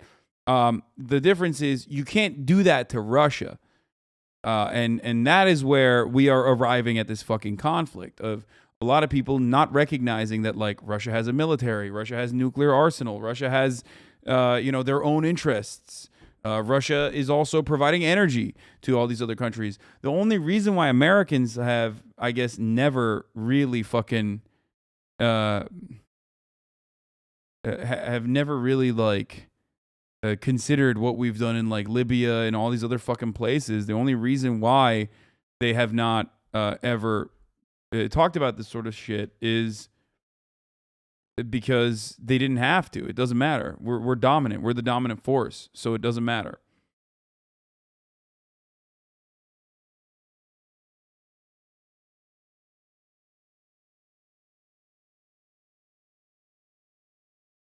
All right. The weapons Ukraine uses against Russia. It's been well over from the Caspian report. Let's hear what he's going to say. A month since the start of the war in Ukraine. Against all odds, Ukrainians have held firm. Admittedly, Russian forces have gained territory, but at tremendous cost. No less than 7 senior Russian generals have been killed in action, and up to 40,000 Russian troops have either been killed, wounded, taken prisoner, or are missing in action. Meanwhile, on a hardware level, Russia has lost at least 16 aircraft, 35 helicopters, 289 tanks, and more than 1,000 other vehicles have been destroyed, disabled. I love the fucking dummy that said Russian accent. He's Azeri. Okay? He's from Azerbaijan. He's not Russian. Fucking weirdo. Or captured. The number of losses Turkish, is likely much higher, but these are visual confirmations that serve as an accurate baseline. Ukraine has sustained losses in its own right, but not nearly as much as Russia. Terrain, morale, and logistics make up Ukraine's strategy, but much of its success is also owed to the tactical weapons employed by Ukrainian units. They make all the difference on the ground and in the air. So, let's talk about the game-changing tactics and weapons Ukraine uses to create a near-perfect handshake between tactics and strategy. Azerbaycan'daki göre Azeri dersen kızarlar. He's Turkic. Today's video is sponsored by Masterworks. There is a lot ongoing in the world. Parallel punishment is what the experts call it when inflation and global crisis strike at the same time. Traditional portfolios heavy on stocks and bonds could be on the chopping block. Even JP Morgan says that alternative assets and investment strategies are essential. Right away, when most people hear that, they think of oil, gold, real estate, etc. But the big boys like Citi, Bank of America, and Deloitte, they all look at alternatives like fine art. Hi Hasan, I'm sorry to inform Forces you, but have I come a just long way imperialistically since corrupted your mom. 2014, when Russian troops took over Crimea without a fight. Ukraine took that defeat to heart and steadily overhauled its military command structure.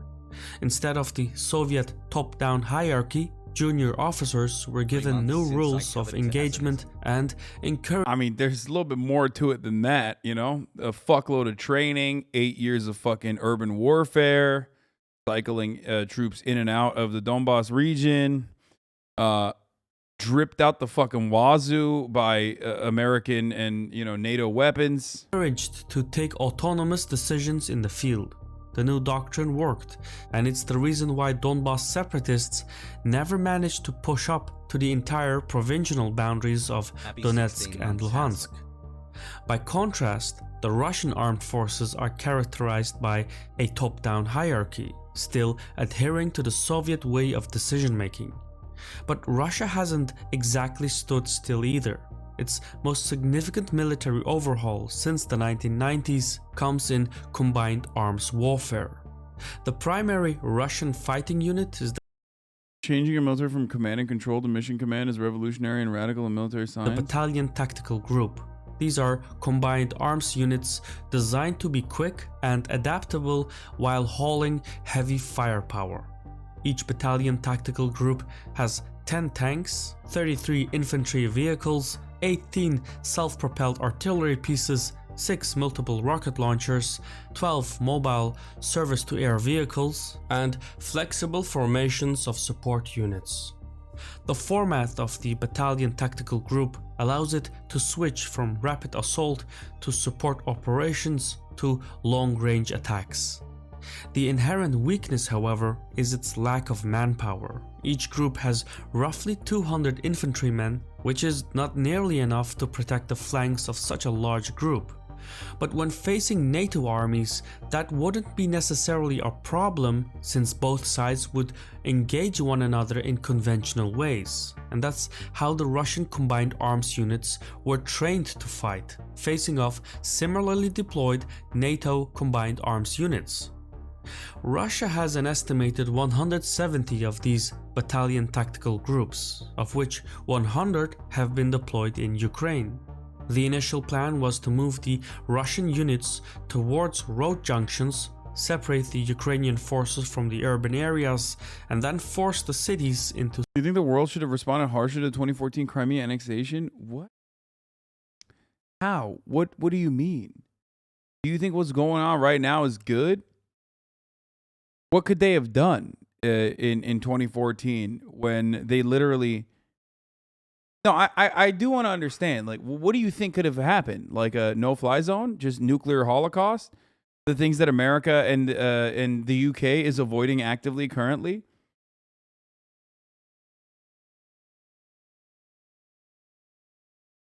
I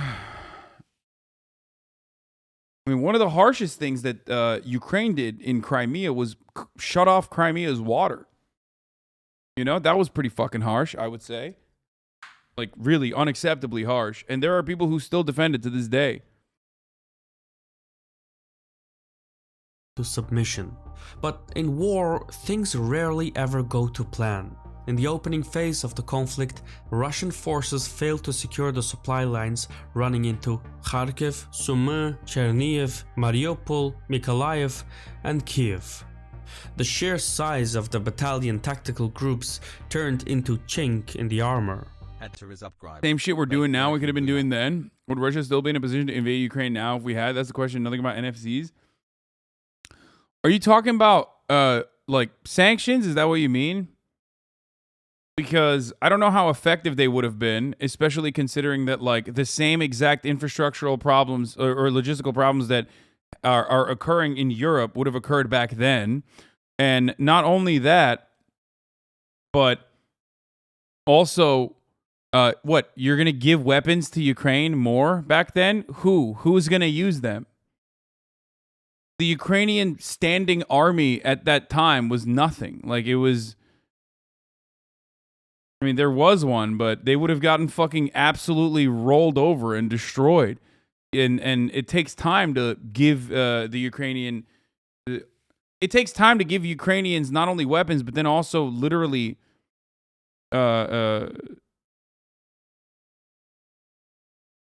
give them weapons, but then also train them. Like, it took 8 fucking years to like actually turn Ukraine into a reasonable standing army. They did it for 8 years, and now they're able to withstand the Russian offensive. So, you know, it took that long.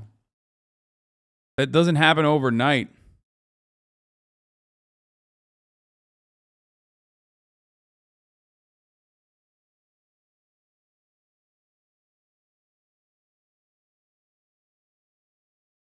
You know what I mean? The problem is that regardless of the number of Russian vehicles deployed in Ukraine, the convoys had to travel by road, but the width of the roads and the speed of the front vehicles restricted the mobility of the Russian battalion tactical groups. Ukrainian light infantry units exploited that vulnerability by taking up positions in the adjacent villages and setting up ambushes near the major roads to target the Russian convoys passing through. The key to these ambush sites was, and still is, the American-made Javelin anti-tank missile system.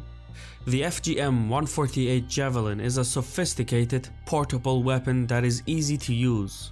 2 users can operate it, and it can hit targets up to 4 kilometers.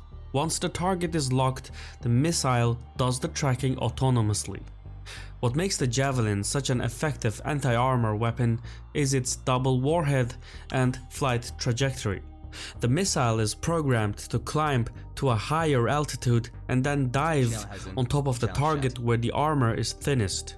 The Javelin's first warhead destroys the reactive bricks most Russian tanks are coated in, while the second warhead destroys the main armor. Nearly every hit by the Javelin is an instant kill. A light version anti-tank weapon is the NLAW, short for Next Generation Light Anti-Tank Weapons. Produced by Britain and Sweden, NLAW is a fire and forget weapon with an effective range of 800 meters. It's also much cheaper than the Javelin. While a single Javelin missile costs about $200,000, a single shot by an NLAW unit costs about $40,000. That may seem expensive, but these are weapons that can destroy multi-million-dollar vehicles. So when properly used, anti-tank weapons can tilt the economics of warfare. In the days leading up to the Ukraine war, the United States and the United Kingdom sent multiple cargo planes full of javelins and NLAWs to Ukraine. And since then, these weapons have formed the backbone of the Ukrainian light infantry. Meanwhile, from the air, Ukraine uses the TB2 drone as a long-range weapon. The Bayraktar TB2 is a Turkish-made medium-altitude, long-endurance unmanned combat aerial vehicle. It operates at an altitude of roughly 6 kilometers, placing it out of range of many air defense systems, and it can stay in the air for at least 24 hours. Plus, the drone has a sophisticated electronic warfare system that makes it difficult to track, and it carries 4 highly accurate micro-munitions that can take out military targets worth millions of dollars. Dubbed as the AK-47 of the 21st century, the Bayraktar TB2 can also... This is precisely what I was talking about when I said that the nature of warfare has changed dramatically, and that's why I feel conflicted about like celebrating the Bayraktar. But also at the same time, the Bayraktar is quite literally, and I use that exact same example, seen as a tool, an emancipatory tool, a tool for liberation in the exact same way that the AK-47 was seen by post-colonial countries. Cheap, it's reliable, it's affordable. It is a way that countries can basically use. It's a way that countries can fucking fight. Your Turk nationalism is coming out. No, I mean, it's literally it's the Toyota Corolla of fucking drones. Like, we have to reconsider our approach to warfare now, where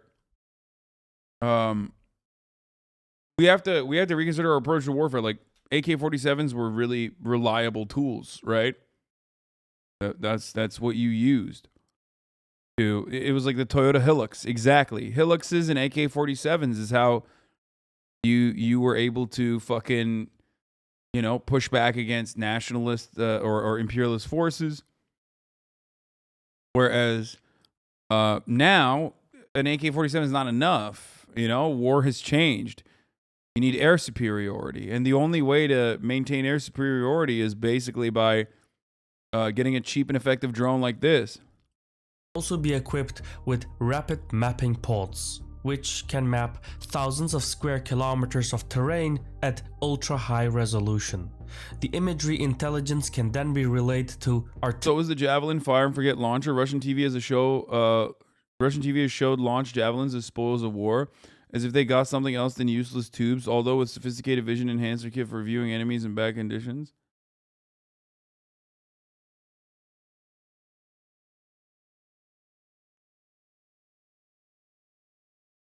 artillery and rocket batteries to destroy enemy units from afar. The TB2 essentially gives the user eyes in the sky, and that form of combined arms turns the drone from a tactical device into a strategic one. Now, when Poland purchased 24 Bayraktar TB2 drones at a cost of $270 million, the package included after-sales services like simulators, spare parts, training, logistical support, SAR radars, mobile control stations, and laser-guided munitions. This means that a fully armed Bayraktar TB2 costs a little over $11 million, while an unarmed drone is estimated to cost roughly $5 million. The Bayraktar TB2 may not take first place regarding combat performance, but its low cost and high quality after-sales services makes it one of the premier combat drones in the world. Before the war, Ukraine had purchased over a dozen of Bayraktar TB2s from Turkey. It also signed an agreement to jointly manufacture dozens more on Ukrainian soil. Yep. Still later, in early March 2022, the Ukrainian Defense Ministry stated that it had procured an unspecified number of TB2 drones and that they were ready to enter combat. On the battlefield, Ukrainian forces have used Bayraktar TB2 drones to destroy high-value enemy assets. The low price of the drone makes high-risk, high-reward tactics more feasible since the TB2 can be deployed with little consequence. The final game-changing weapon employed by Ukraine is the Stinger anti-aircraft missile. Developed by the United States, the FIM-92 Stinger is an air defense system on a budget. It's Boys, I'm sure that, you know, when Ukraine needs liberating and democratizing, okay, you know, 20 years down the line, these weapons won't come back to bite the American forces in the ass when they're trying to maintain air superiority, okay? You know what I'm talking about? These guys, they got them weapons. Just saying. Ukrainian troops are already using IEDs, and if Russia gets bogged down in a prolonged occupation, I can only imagine the use of IEDs will expand and resulting in many civilian casualties. Yes. I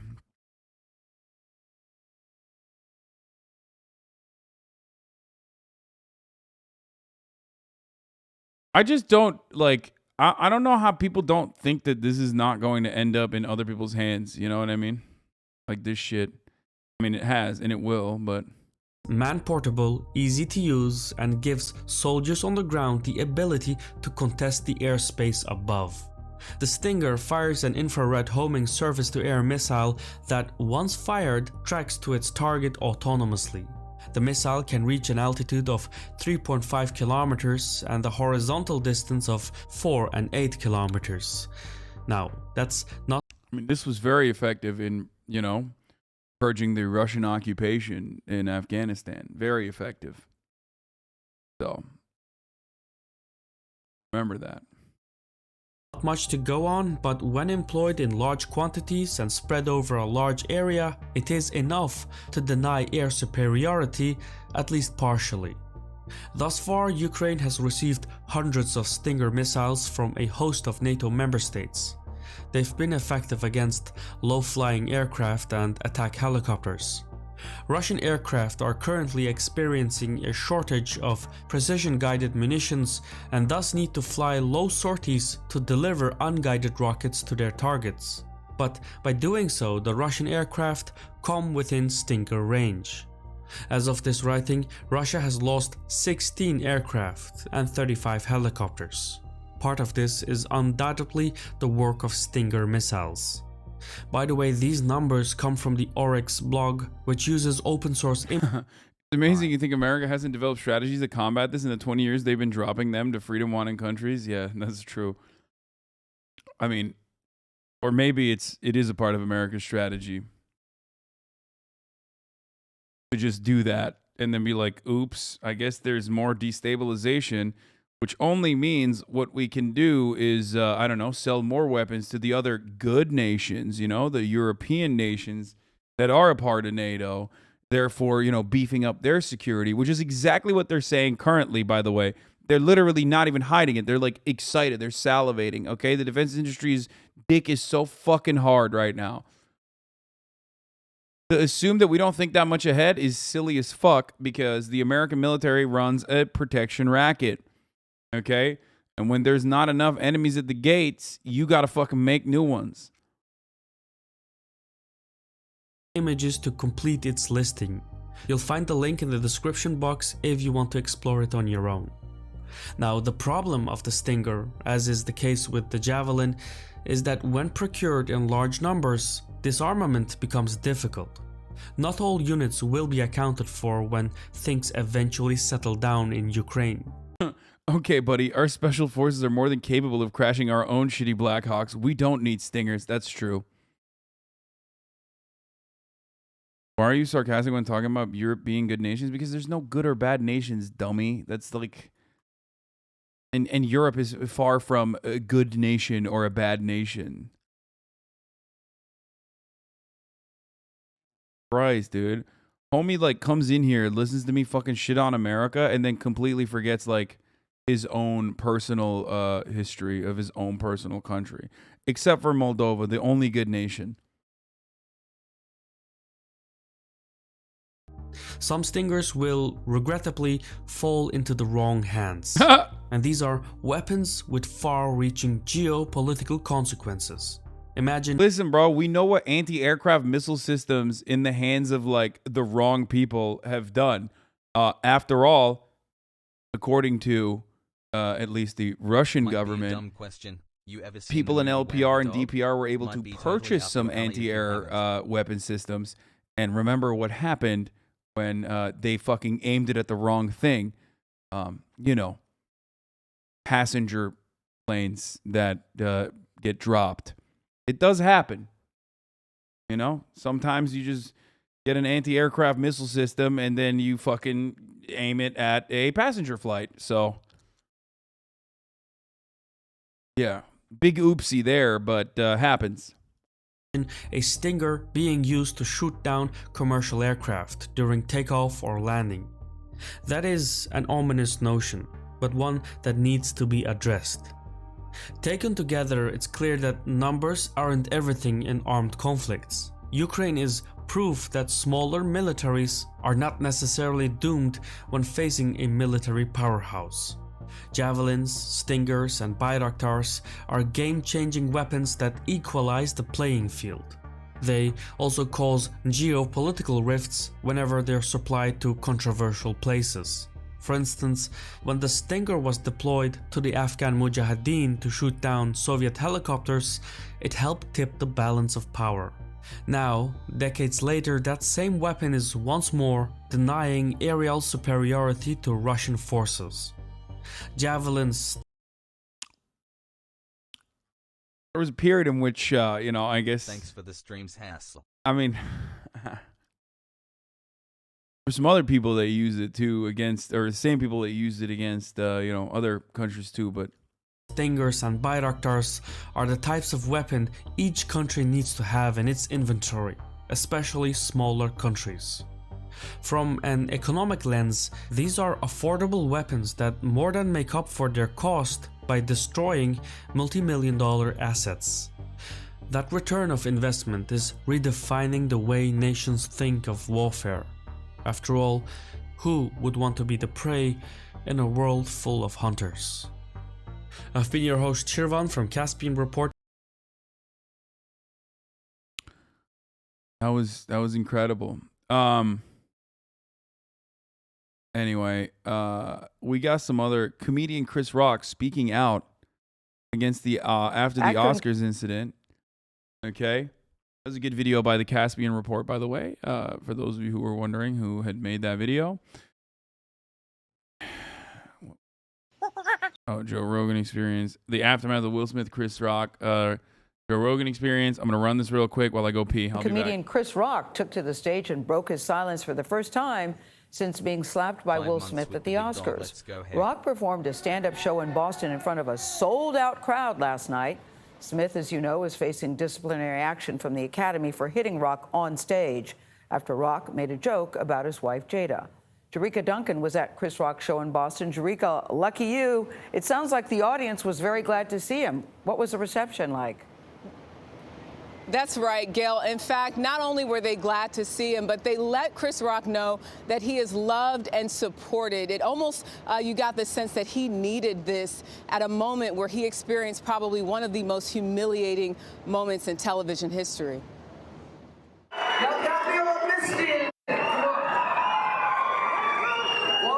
It was an emotional Chris Rock after receiving an almost 2-minute standing ovation when he took the stage in Boston last night, briefly addressing for the first time being slapped by Will Smith. How was your weekend? When the applause settled, Rock said now is not the time to speak out, but hinted that he will eventually. I'm still kind of processing what happened.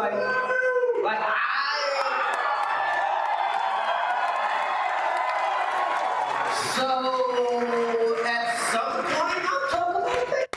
And it'll be serious, it'll be What did you think of the show? I thought Wow, dude. We got to hear what the crowd has to think about the slap survivor, dude. Oh my God, dude. This is so fucking bad. Okay, I'm skipping this to hear what Fresh and Fit Salad had to say. You guys know H3 challenged us to a debate to talk about, dating and relationships and, basically, intersexual dynamics and modern dating in general, right? They've made we accepted, right? But we wanted to accept it under certain terms. And they didn't want to agree to those terms. I basically, long story short, I was like, hey, I want to have it where we bring Rolo on and we debate, because it was Ethan and Hasan Piker want to do it.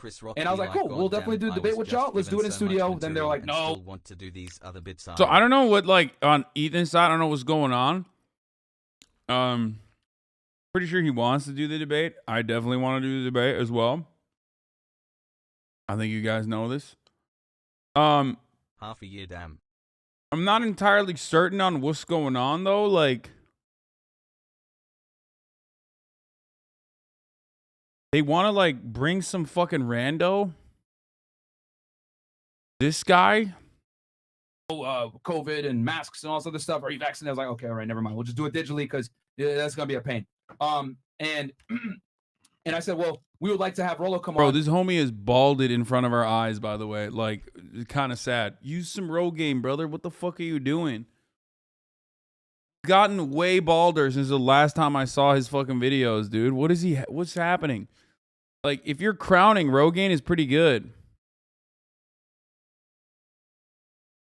Because I'm sure you guys know this, like Ethan in the past is like supposed to debate Crowder. And what happened? He ended up bringing someone else on there randomly. So we saw what happened. He pulled the. I love that they know who Sam Cedar is. That makes me happy, though. That's pretty cool. Oh my God, Sam Cedar! What a fucking nightmare. You know what I'm saying? There and pull someone else in. So I looked at it. Yeah, you know what I'm saying. And here, let's be honest. Like, people, I understand that we're like the bad guys, and people are gonna try to get a viral clip off us. I was like, cool. If y'all gonna, because I don't know what they're gonna do. It's y'all interview, whatever it is. So we're gonna come in prepared. So if you guys do some stuff, we'll be ready. You know what I'm saying? So what I'm gonna show you guys is a clip from their channel where they basically just made ad hominem attacks, man. Like, not attack the argument, and we're not gonna do that to them. Ad hominem attacks. Here we go again. So let's play it real quick, Chris. Play the clip, Chris. To have Rolo Tomasi on. Okay, so he's showing Rolo Tony Browntown because of that Tim and Eric song. And just so y'all know, we have a guy that manages our Instagram for us, and our Facebook, and our YouTube, everything else like that. Like, we don't manage our social media accounts. Only accounts that we manage are our personal ones. So Fresh manages his Instagram, I manage mine. But the main Instagram is managed by a team member. So let's go ahead. Can we enlarge it on Chris by chance? Yeah, sure. For the people? All right. Let's play. This is a short video, guys. So shout out to Rolo for okay, this is boring. Get to the good stuff. What is it? What is Ethan's? He's the other guy. Myron Game. Okay. I want to hear what like they had to say. Yes, Miami. I understand you guys film in the LA area. We have business to attend to out there anyway, so we can do the debate while we're in town. As you guys know, we're in the process of potentially getting a second studio out there in Los Angeles, and we got a couple people we got to meet out there anyway. Okay, are you both vaccinated? We have documentation. We're due for an LA trip at this point. Then he goes, okay, are you both vaccinated? We go, we have documentation. And he goes, can you go ahead and send proof of vaccination to our producer? And I was like, God damn. Okay, and he goes, so then I go, wait, why is that bad? Like, that's just normal stuff. So we can, but our personal identifying information is on documents. Can like, because obviously it has your real shit on there. Yeah. And he goes, can we take a COVID test prior to entering the facility? And he goes, can you black out the information you'd like to keep private and email the. Wait, what? They didn't want to give their fucking real names? That's so weird. What the fuck? Ethan is a loser for not wanting to die with COVID after having a new baby. Yeah, what a fucking loser, dude. Can you imagine wanting to keep a newborn child safe? God, it's just classic beta cuck behavior from Ethan once again. The proof of vax to email above. I said, we can do a virtual interview if it's easier on everyone. Then he goes, when would work best schedule-wise for you both? And I go, we can do next week, but we would like to have Rolo Tomasi on. This is where they show you guys now. Yeah. Rolo Tomasi, where am I? It will be predominantly Myron and Rolo doing the talking. We think it will make for a good discussion between Ethan and Hasan. And again, guys, this is 2S, bro. 2S Hasan. They got me again. I passed along to Ethan. He just said, if you don't want to debate, just say so. I think he would prefer to have a discussion with just you two since it was a clip of you two. Who the fuck is this Rolo guy? Like, can't just like fucking... they're just like adding random motherfuckers on to... Okay, just invite everybody, dude. Invite everybody and their family. our Instagram guy, Pat, doing this. And he goes, I passed along to Ethan, and he said, if you don't want to... The thing is, like, with Steven Crowder and Sam Cedar, right? Ethan openly admitted that he was, like, incapable of debating Steven Crowder and wanted someone who is capable of debating Steven Crowder to match him intellectually, right? Steven Crowder, the intellectual giant. These guys are like, oh, we'll destroy you. Like, we'll fucking destroy you in the marketplace of ideas. But then they're like, oh, we got to bring this, like, manosphere guy. And the problem is, like, I mean, I don't give a fuck overall on having a dude like that on. The only consideration there is, like, are we giving him clout for no reason? Like, I don't want to give random fucking rational PUA brain guys,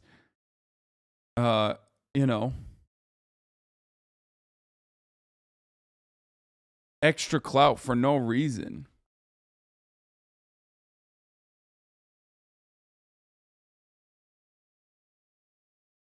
Debate, just say so. I think he would prefer to have a discussion with just you two, since it was a clip of you two that started this whole situation. I go, we're happy to debate. If Ethan is bringing us on, we respectfully request to bring... What do you mean Ethan is bringing us on, so we respectfully request to bring someone as well? Bro, it's 2 versus 2. Like, you aren't doing this for clout? No, I'm doing this for content, my friend. But, that's the most important reason. That's the primary reason for me. Unlike all the other debate lords that you watch that fucking make it seem like it's for some honorable reason, I'm at least honest about it. Also, I have more clout than they do. What the fuck are you talking about, weirdo?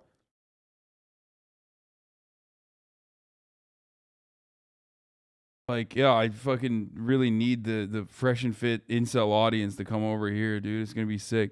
No, like, the real reason is because it'll make for good content. Someone as well. Goes, Ethan said, if you want to do the 2v2 of fresh and fit versus Ethan and Hasan, we can do that, but he's not really interested in chatting with Rolly. And he goes, then I go, how do we know he won't bring someone else on like Crowder? Now, I know you guys probably wonder what the fuck is going on. Steven Crowder. He's talking about, I'm talking about Steven Crowder, Louder Crowder, big YouTuber, a little bit more conservative on that side. I love that they're like so scared that there's going to be a third person, so they're preemptively trying to bring a third person in. Like, what? I don't know. I mean, look, I don't know what this dude's background is. I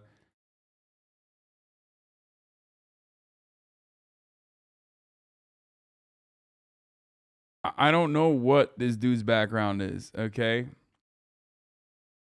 But, like, who cares? I don't know. This is Rolo getting owned.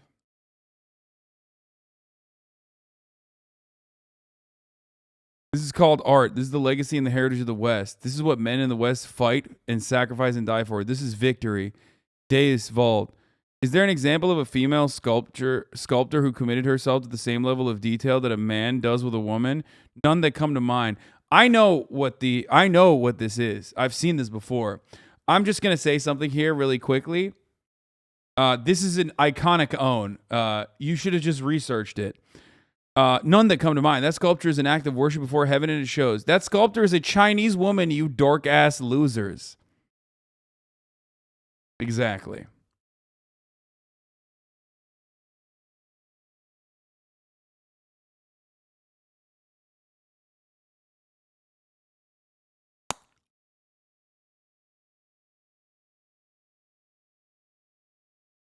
He's a multi-bestseller on Red Pill dating game. Ugh, ew. Ew.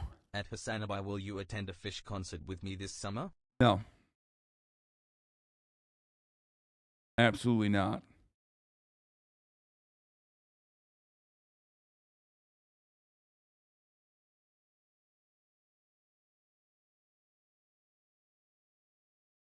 He's goofy, have him on. Rollo's Twitter handle is Rational Male. Yeah, I saw that.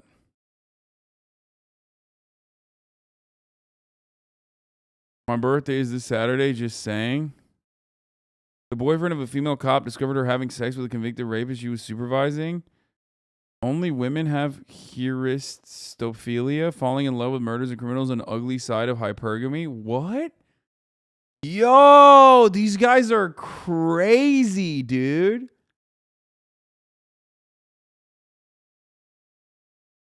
What the fuck? Yo, that is like next level ultra incels. That's awesome. And the world is overpopulated. So Leftism is what are they evil. going to do when you say that the world's going to end in 10 years and the world is overpopulated? So to solve the problem, we can't be having as many kids. Just seeing the way that they connect all these issues in their minds makes me really worried, because in communist China, they literally forced abortions onto anybody who had more than one child. Then they forced sterilized all the women that dared to get pregnant. So women were secretly having their kids. I think the funniest part about this is that like birth rates are declining because, you know, that's what happens when you're rich. So like all that Western superiority that they talk about, like that supremacy, that's kind of the reason, like that development is the reason why secret kids in China.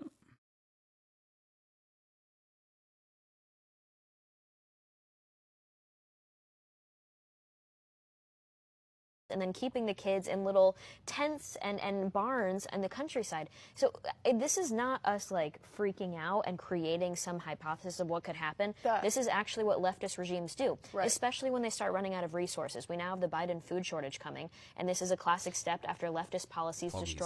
No, I think you're the one who's like saying that because you're kind of an eco-fascist. A country. After they had the famine in China, they had no resources, and it resulted in the one-child policy. So this is disturbing. Leftism is evil. It's satanic. And I'm not surprised at all that now they're saying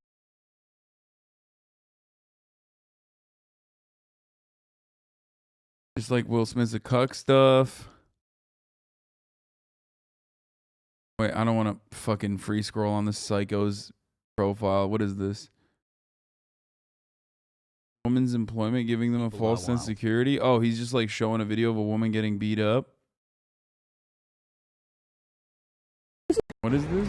So this man behind me just called me sexy for what? Was he videoing you? I'm gonna video you. No. You don't get to catcall me. You don't get to catcall me and get away with it. You don't. No, you don't. You fucking show it in your face. Stage. Brilliant marketing, but stage. This is the kind of content self-righteous children on TikTok will gobble up. Want a formula for TikTok success? Stage an indignation provoking incident and pretend you casually caught it on video. Amplify the scene by faking the predictable justice everyone will want to respond with in real life. Make it 45 seconds or less. Profit. I mean, catcalling is real. For sure, but I mean, there's no indication that that instance is real, but like, I don't know. It's commentator covers the news, whatever. He was supposed to debate Ethan. When he showed up for the debate, Ethan brought in some other guy, and that guy was supposed to Sam Cedar. Yeah. So he pulled a Houdini, switched it out, whatever it is. So I'm like, all right, I know who I'm dealing with here. It's YouTube Blood Sports. Exactly. So I'm like, listen, if y'all gonna try to go ahead and make a spectacle out of this or whatever, cool. We're gonna come prepared because I know you guys might try to do something shiesty where you add a third person there, whatever. So now he shows the WhatsApp conversation. Can we open that real quick, Chris? Bam. How do we know we won't bring someone else on? Like Crowder goes, who is he afraid of? I never promised Crowder I wouldn't. Tell him I am promising. Of course, yeah. So X that real quick, Chris. And then we go, you guys have been critical of the Red Pill and Fresh and Fit. Rolo are the biggest creators in the space. It will be a great discussion and we'll get a lot of views. Instantly viral. Okay, we'll think on it. Okay, no problem. I'll pass this to Myron and Fresh tomorrow. Ethan wanted me to say that he's doing a hard pass on Rolo. So just let us know if you're up for Fresh and Fit versus Ethan. I go, Myron and Fresh told me to follow up. We will do the podcast 2v2 as requested.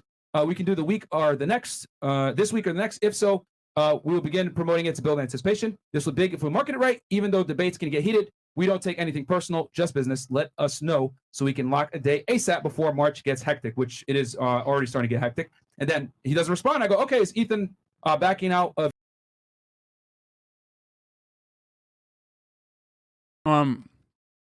My older bro said there's just some skinny weirdos in this insult pod that talk shit on women. Why even pay them any mind at all? Content.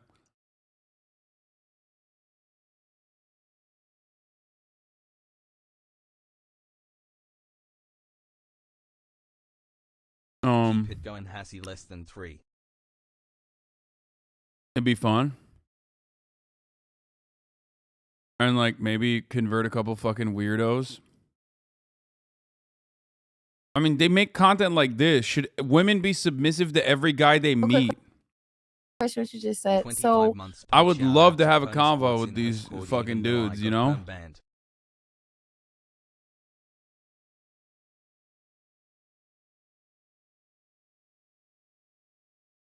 Do you think you could take on Steven Crowder? I'd love to. It'd be awesome.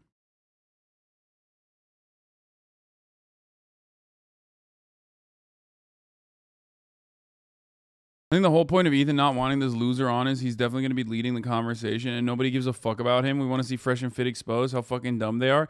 Yeah. That's it. Like, they don't want to take away. I don't think he wants that, like, that dude to fucking take away from the Fresh and Fit boys, you know? I don't know who the fuck this guy is, and I don't really care. Way guy. 1 year. Love this community hassle.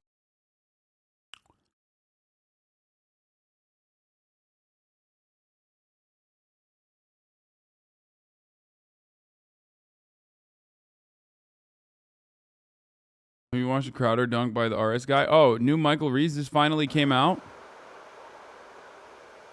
2:30 a.m. Time to rise and grind. First thing I do is grab breakfast. Wish I had time to cook, but I'm far too busy for that. It's been 6 months since I quit YouTube to trade stocks full-time. Social media is nice and all that. I like to get the day started with just a nice casual jog. Just relax the body, you know, get your blood pumping, get a good start to the day. But the real money is in the stock market. Now we can finally get to work. Stock, options, futures, derivative futures, buy, come, coin. I've never seen you watch one of his videos. I watched only one of his videos, but I personally love Michael Reeves. He reminds me a lot of Murat, but like is way, way, way more organized than Murat. I wish Murat was more like Michael Reeves and actually was organized. You know, but he's great. He's really funny. He's got some good videos. I knew that he was doing this for a while. I'm glad that it finally came out. Savings, put in the come coin, day trade that option, trade that stock. Come coin is worthless. I sold every last drop of my come coin. Sell it, sell it all, sell it all. Get your options out there. Got it. And that's just a day in the life of a stock trader, baby. I executed the stock trade and it gave me money. So make sure to tune in next time for...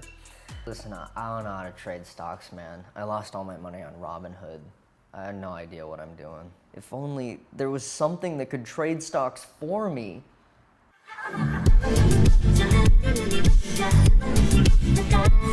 Hi, I want to give my goldfish Frederick the ability to trade. Bro, this is why he didn't do a video for 6 months, because he's been fucking loaded, dude. The goldfish, spoiler alert, goldfish outperforms the market by fucking 25%, dude. Incredible returns. No one has ever seen it before. He's literally now, he's just running with a goldfish. Unshackled with the burden of fiduciary responsibility, the goldfish was able to fucking make risky plays that the regular stock trader, okay, a coward, a pussy, would not be able to. Do you understand? Stocks. Now I know what you're thinking. Michael, you own a goldfish? And Michael, why haven't you posted a video in 8 months? Anyways, this is my idea. Right here. We track Frederick's position anywhere he is in the tank. Then, every morning when the stock market opens, he'll be prompted with 2 random companies. He'll choose one by spending more time on that side of the tank. Then, the computer will take his decision and buy that stock with the money of whoever is sponsoring this video. But before any of that, we need to track fish. You might think I built my fish tank against a blank white wall because it provides ample lighting and doesn't overstimulate my fish. Wrong. I did it so I can write the detection software to just look for orange pixels of the fish and it won't get fucked up by a shitty, messy messy background. Here's some code I wrote that displays what the camera sees. It's not much, but we can add a function in that filters out specific colors, like apartheid. Then we can tell that function to filter out every color that isn't orange. Now this is kind of a complicated coding thing, so just try to keep up with this. And bada bing, bada boom, we got a color mask. But it has these little speckles of shit in it. We just gotta sprinkle some post-processing code on there and clean it right up. I did not have to Google how to do that, shut the fuck up. Then we take that post-process image, find the location of this little blob of pixels, draw a circle around it, then take that circle, copy it, draw it on the original image, bada bing, bada boom, tracking fish track. And honestly, that was most of the hard part. I just added some random stuff like the tickers and some logic, and I think we're ready to test it without actual money, because I don't know if it works. All right, so you should see these lights turn on, including the fish tank one, because I wired it to this relay box over there, and the program should turn them on automatically. Anytime it will turn them. God fucking damn, is it broke? No, the lights are on. Boom. Tigger's at the top. Boom. The fish is choosing. He's favoring the MO one. Ooh, what'll it be? Ooh, what's he gonna? Oh my god, it fucking worked. 1 more month until double The fish bought stock. Well, I mean, he didn't buy the stock, but like he chose his stock. That's amazing. He bought Altria over Boeing. Excellent choice. I think we're ready to hook it up to the actual stock market, which is actually gonna be super easy. There's like 1 million of these stock market APIs that let you buy stocks with just a little bit of code. I'm gonna use this one called Alpaca API. They're all pretty much the same though. And really all I have to do is add a few lines to the fish code and yeah, I guess we're done. Yeah, Frederick can start trading stocks anytime. I'm gonna go upstairs and start it. What is that? What is Wall Street Bets? Wall Street Bets is a subreddit for dipshits who try to get rich quick on meme stocks. We like the stock. We like the Like this idiot who recorded himself losing $50,000 in 2 seconds. Their investments are not based on logic here. They're based on memes and tendies. Those guys are fucking geniuses. Their stocks only go up. Fuck, I could have built a bot that scraped the Wall Street Bet subreddit and just bought stocks based on what they posted there. Should I just start over? But Frederick already knows how to trade stocks. But those guys from Wall Street Bets literally only pick good stocks. You've seen GameStop, you've seen Tesla, you saw Frederick in there, he was fucking incredible. Just stick to the plan. Wall Street Bet said it would be free tendies. What do you not get about free tendies? I don't know. I wish, like, if only I could make both and then pit the two systems against each other in a super sick competition of fish versus man to see which one makes more money. Oh no. Frederick takes an early lead by buying Nike stock. But those dumbasses at Wall Street Bets buy Lucid and they're close behind. This is gonna be a it's me, the bitch-ass audience. Michael, you can't just represent an entire community with a computer program. Yes, the fuck I can. For this bot to work, we need to know how Wall Street Bets feels about certain stocks. To do this, we're gonna use sentiment analysis, which is a natural language processing technique that uses machine learning. Say we're looking through my YouTube comments. One says, "Die forever, bastard. I hate you." A sentiment analysis bot would classify that as negative. And if we look at another one that says, "I think you're great. Also, I have a super cool robot idea for you," a sentiment analysis bot will classify that as super fucking negative because your idea probably sucks ass. To train a sentiment analysis bot, you need a lot of labeled data. So a lot of samples of text that are labeled positive or negative by a human. There are a lot of these data sets out there that are publicly available, but the text is like normal person talking. Wall Street Bets, they talk about tendies and YOLO and boomers. Weak hands or paper hands. Stongs, just YOLO. Very unique vocabulary. Therefore, I needed to make my own data set using their fucked weird Wall Street Bets language. So I went to r/Wall Street Bets, sorted by top of all time, downloaded the top 10,000 posts, and all that's left to do was to label them as positive or negative. So I sat. That's psychotic, dude. That is literally psy-fucking-cotic. Okay? Forgot the slurs? Oh, with dude. a nice cup of coffee and labeled the data myself. No, that would have taken 4 or 5 hours. That's fucking stupid. Instead, I spent an entire month learning the React web framework and building a website that would allow users to log in and label the data for me. Then I tweeted asking Wall Street Bets members to give me their Reddit usernames. I then plugged those usernames into the Reddit API, got the top 10 accounts with the most Reddit karma who were active on Wall Street Bets. Those 10 people labeled 1,000 posts each, 10,000 posts total, and created the data set for me. And that's how you turn a 5-hour task into a 1.5-month task. Because I'm a programmer. And that's what we do. I use that data set to train a sentiment analysis bot, and now every morning when the fish is trading stocks, this bot is going on r/Wall Street Bet. It's looking through the top posts of the day until it finds one it likes, and then it buys the stock that post is talking about. So that's how that works. Let's get back to the competition and see which one is better at trading stocks. Insane things are happening, Michael, right now. This is crazy stuff going on. Interesting buy from Wall Street Bets. I don't know if the GameStop play is gonna work out. People love games, Michael. They fucking love games. Big tank from Wall Street bet could be like another 9/11 situation. Fish is going crazy buying Costco and Facebook? Meta now. It's a crazy day. There's a lot of volatility right now. Very confusing. I don't know where this one's gonna go. I'm gonna get an expert's opinion on this for sure. Have a nice day. You're all set.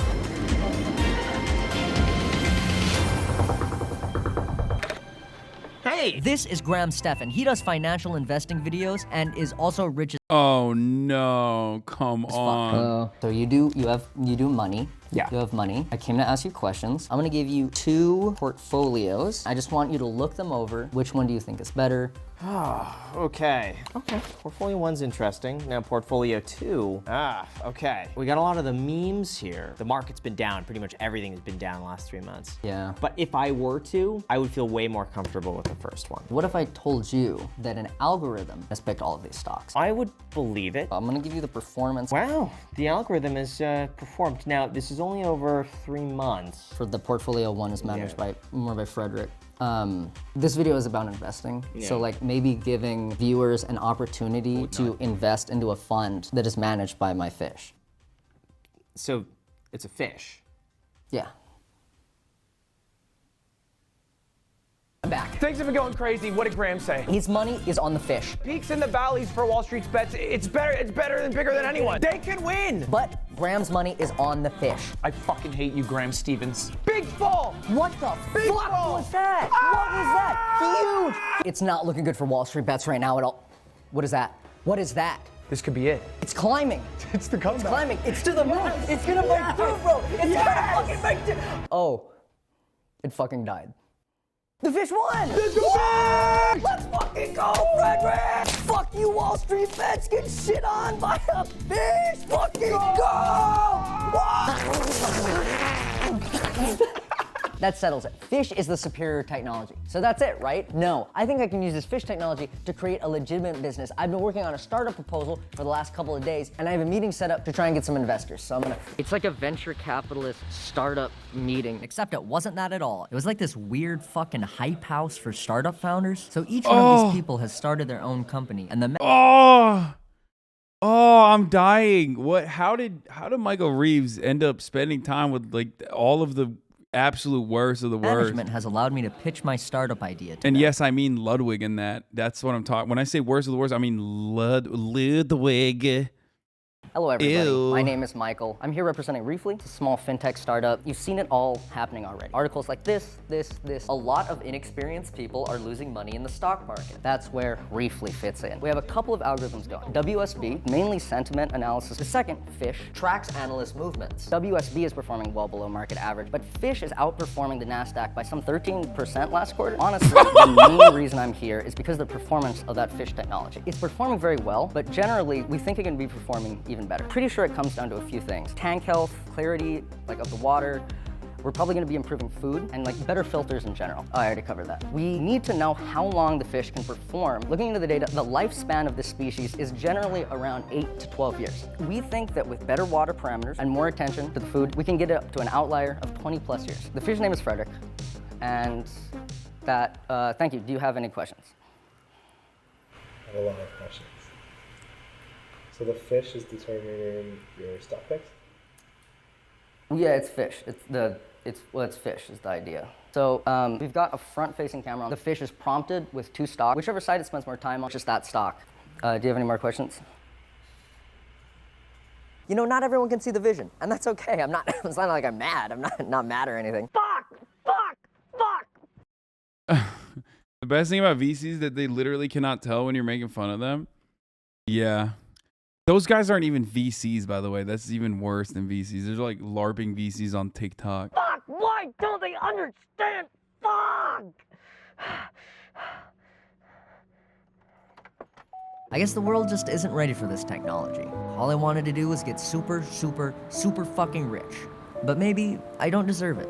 I think the interesting little tidbit there wasn't that the fish was outperforming Wall Street bets. It was that Wall Street bets was underperforming in comparison to the NASDAQ, and the fish was outperforming NASDAQ by 14%, which is insane.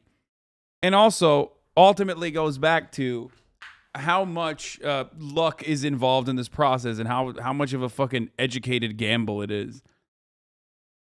But I think I know someone who does. So I sold all the stocks in the portfolio and withdrew the money. This is the exact amount of money Frederick has made so far, $1,007.59. Can you believe my goldfish made this? And then I went back to where I got him. I got him from this tank. And now he's doing such big things. Excuse me, I'm looking to get some like better filters and food. They're really good filters. Awesome, I will grab this. What about food? Stuff like this. Oh, that's some fancy shit. Go. The rest is for Frederick. Sorry? It's for Frederick, the rest of it? Frederick? Yeah, the rest is for Frederick. You can keep the rest. Frederick made it. Thank you. Wham, Michael, why did it take you so long to make the video? I don't fucking know. It feels like I blacked out for 8 months and still somehow managed to procrastinate the video until the last minute like a dumbass. But hey, still faster than internet historian, baby. That's what matters. And as for Frederick, he made enough money to retire. He'll live out the rest of his days in fish paradise.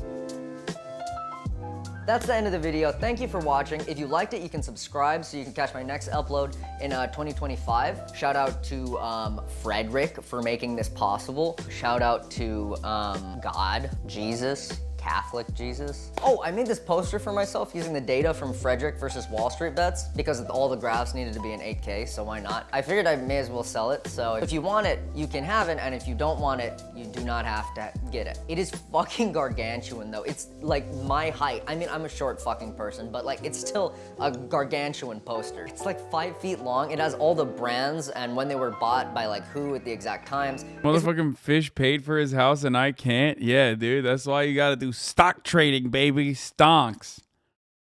The fish has a job, which is more than I can say for anyone on Wall Street Bets, is very true. You shouldn't say it, but it is true. Frederick's about to be like, I hate the capital gains tax. What the fuck is going on? Frederick is already a Republican. It's lit. If you want it, you can go to my new URL. Pissbaby.art is no longer my store or whatever. I just didn't like the weird toilet humor. I'm trying to go in like a more elegant direction. Also, I forgot to renew the domain, and so somebody stole it. So now, pissbaby.store is my new best friend. It doesn't matter. You just click the thing in the description anyway. Yeah. Thank you for watching. Yeah. Okay. Goodbye. See you in a year. Uh-oh, Wall Street Bets has seen the video. Oh, I can't wait. We lost to a fish. Frederick the aquatic trader, joke's on him though. I was losing money before I even had read it. I mean, to be fair, they have a good nature about it, I think, usually. Like they make fun of themselves pretty frequently. Like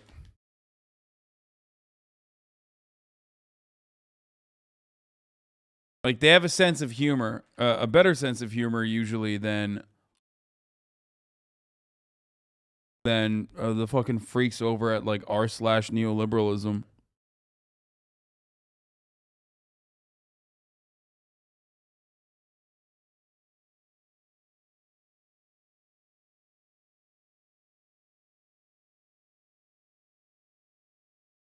They did hit it big today with the GME stock split.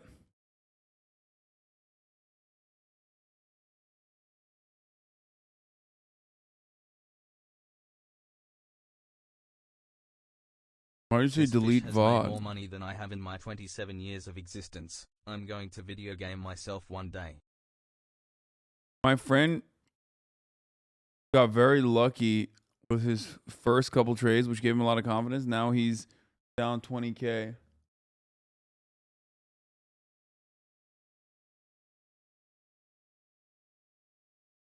Can you link the Fish Dude's channel, please? No.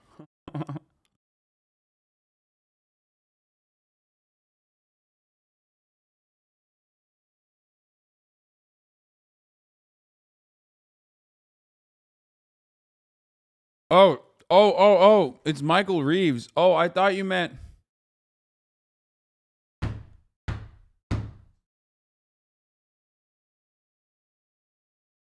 I was making a joke about the fish.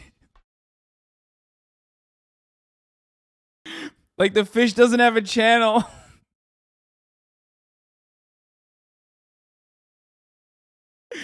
Hey, this This fish is making some sound investment decisions. Is there like a YouTube channel for the fish that I can go to? I don't know why my immediate brain went like, no, the fish doesn't have a fucking YouTube channel.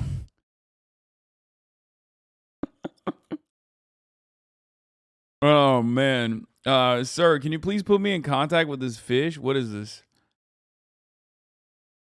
Here's a guy who organized a union drive talking about how you left them high and dry. These are your constituents and you couldn't be bothered to show up until they're cusp of victory. The warehouse isn't in my district and maybe you should look at a map before claiming so.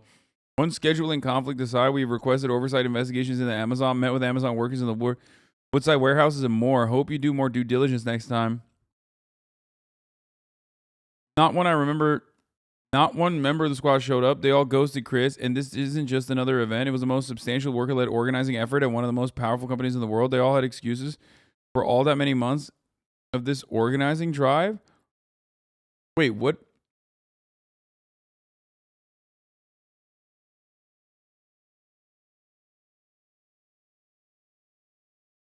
Bro, what the fuck? This is such a strange time to like yell at AOC. Yo, leftists really fucking suck, dude. Yeah, I mean, actually, 29 months wowzers. it's like you can't have a moment of celebration. You know what I mean? For like a profound achievement, you gotta immediately find someone as close to you as possible and punch him in the face. It's so stupid. Like, what are you doing? Why are you fucking so mad? And I know Crystal's gonna be like, well, actually, the reason why I'm saying this is because, like, well, next time they should be more attentive to the needs of, like, union organizers or whatever. But, like,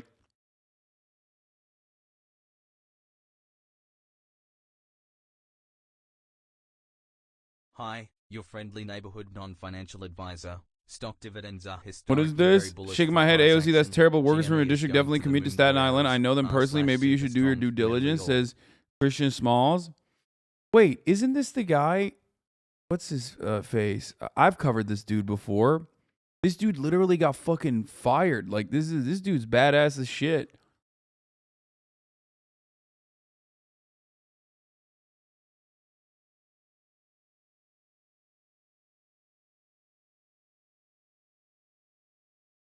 Yeah, that's the argument is to be leftist harder, dumb fucks.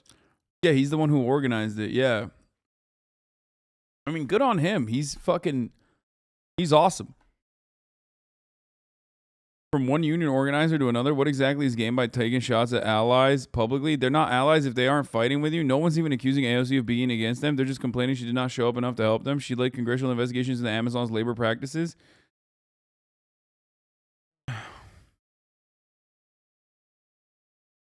I mean, yeah. I mean, this dude's awesome. Like, respect to this guy, but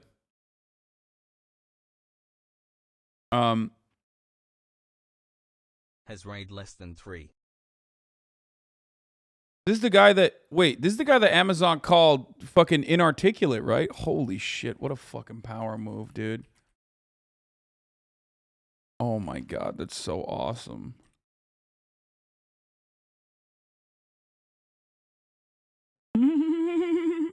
Yeah. Yeah, it is him. Dude. Oh my god, it's so sick.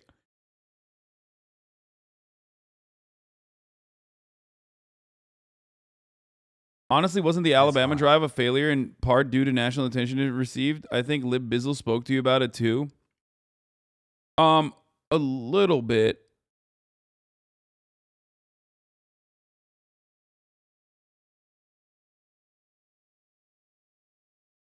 Look, this dude's awesome. I don't care if he hates AOC or not. I mean, dope.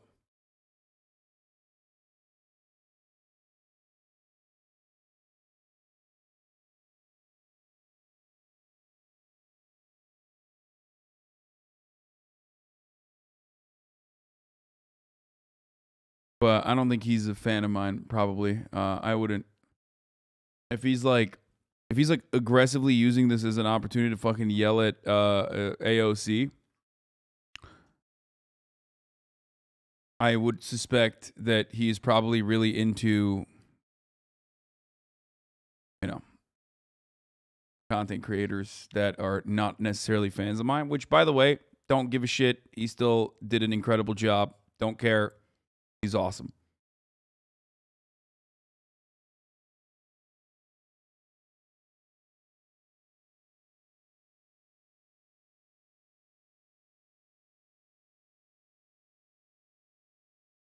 I don't know.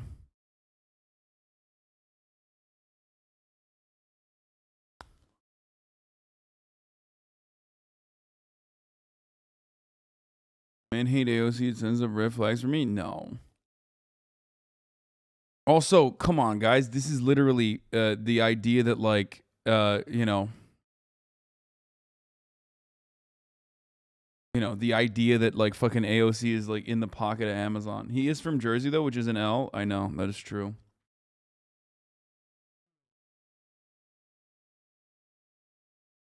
Not into those content creators? Oh, he's not? Okay, never mind. I remember covering him at the time. I mean, he's dope.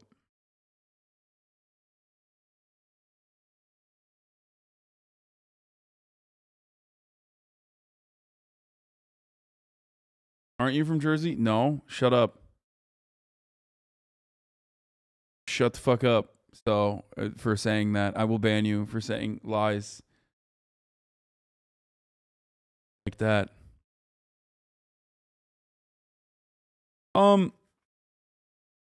I thought AOC couldn't attend the One Union Drive way back in the day, but I thought she did more in that time frame. I'm surprised she didn't actually get involved with this more. Because if you assume that, like, if you think that AOC doesn't fucking promote union drives and, like, raises a lot of money for unions and is, like, actively involved, you'd be wrong. She does do that regularly.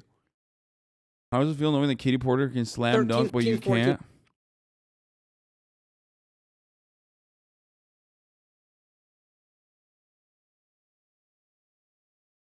Literally skipped the Biden inauguration to support a strike, and the strike won the next day she was there. Yeah, she goes to demonstrations all the time. She goes to union drives all the time. She goes to picket lines a lot more than most of these motherfuckers that complain about it. Obviously, the dude who, like, successfully was able to, I think, as far as we know, successfully able to unionize the first ever distribution facility of Amazon, which is awesome. It's a profound, incredible achievement, by the way.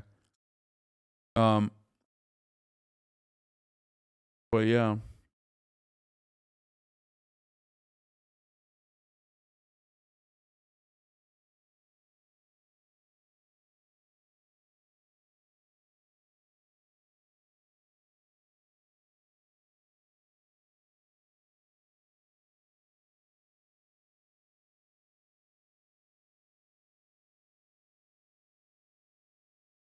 All those orgs rightly desperate for attention. They know that AOC is one of the biggest figures who might actually give it to them. She's just insanely busy.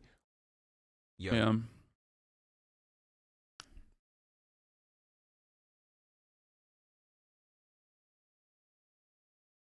They said on Breaking Points that she shouldn't show up. She couldn't show up at the Staten Island Amazon Union Rally, and then she was at the Met Gala. Wait, really? That was when she was at the...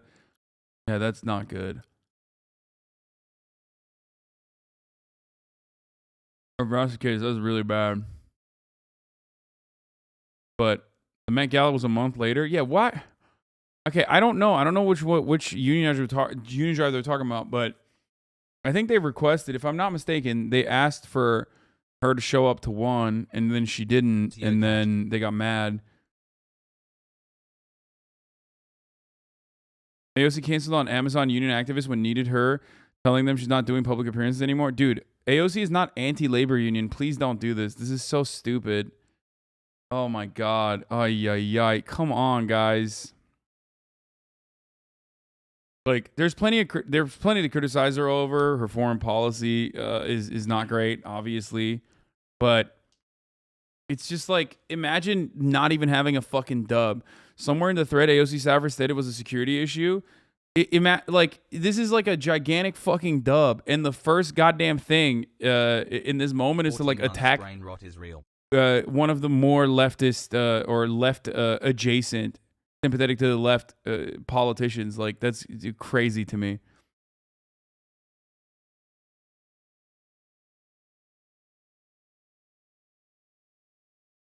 AOC canceled Amazon union activists when needed her telling them she's not doing public appearances anymore. A few weeks later, she appeared at the Met Gala and never got back to them. Now she's bandwagoning since they've been successful. Luckily, Crystal Ball has the receipts. Warehouses in my district. You have people who work in your warehouse in your district, and if you want to argue, I'd take it up with Shutdown Amazon, who just won and said that you abandoned him. As far as I know, man, it's not in AOC's district, but she sure had time for this. Yo, this is so fucking dumb. AOC's not claiming security concerns for why she couldn't attend the rally. No security concerns at the Met Gala, though. Yeah, of course, there's no fucking security concerns at the Met Gala.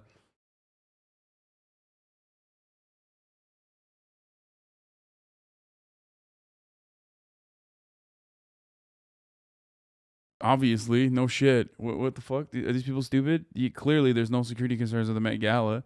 The Met Gala. There are people that are like infinitely more expensive than AOC. That they're being protected from the poors. Don't worry, you know. Security was an issue as well. 2021 included a lot of high-level threats on my life, which limited what activities I was able to do, especially those outside. The combination of that. Plus, when we were able to get resources / time to secure them, creates scheduling and logistical conflicts. Not faced when you have security concerns, so you can go out of state to dance virtue signal when union organizers in your home states desperately need your help.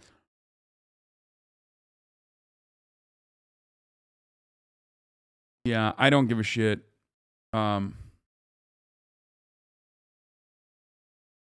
Constantly threatened. I did not blame her. Look, people are saying I'm a simp. I've criticized AOC a lot. But to say that she's like anti-union is fucking silly. You know what I mean? That's wild to me. Incrementalism simp? Yo. Yeah, dude.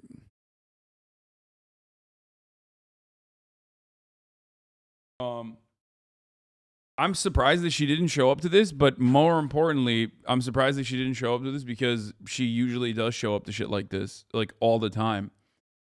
Yo. And most of those like dancing videos or whatever that you're clipping for, you know, not for her appearances in like other states, she was literally there again working with organizers. So, it seems like a narrative being crafted here.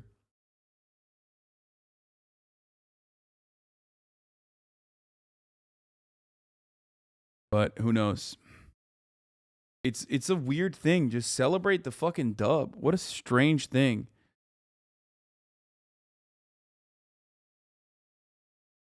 Where's Limes? And now we're gonna hear so many. She cosplays class politics. Okay, Crystal, you ran for office after your ass kicked, so I don't get who's in the work here. No one have a brain take Saga and Ball seriously. They're literally Jimmy Dore level. I can't listen. I can't speak on either of their takes. I don't really watch their stuff. I don't know.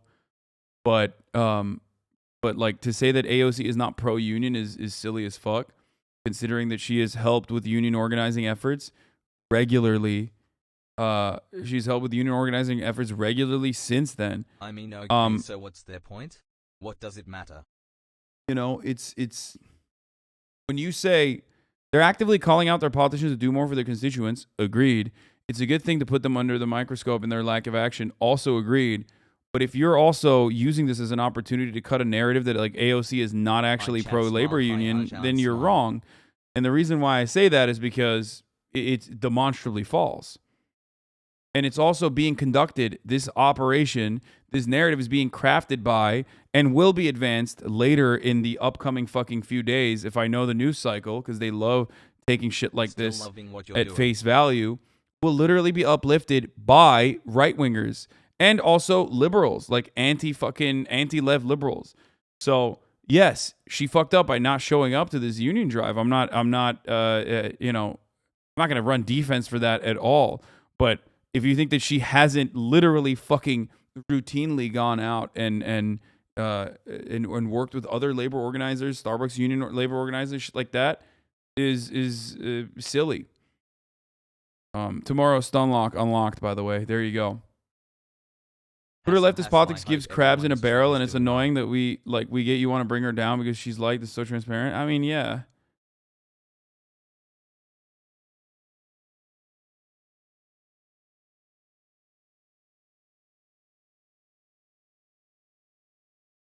People have these weird superhero god complex they project on politicians like Hayok, always expecting them to be at more than one place at once.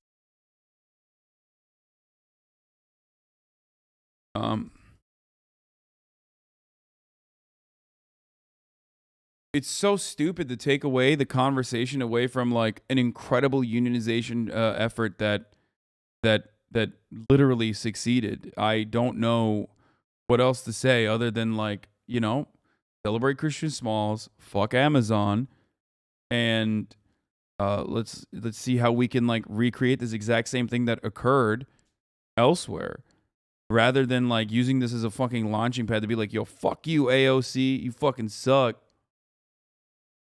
I don't know.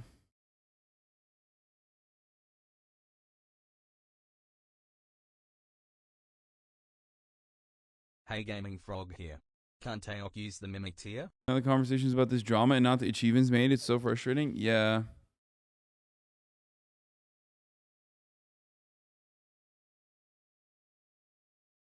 Fuck is an anti-left liberal? What do you think liberals are? Liberals are, you know, anti-left for the most part.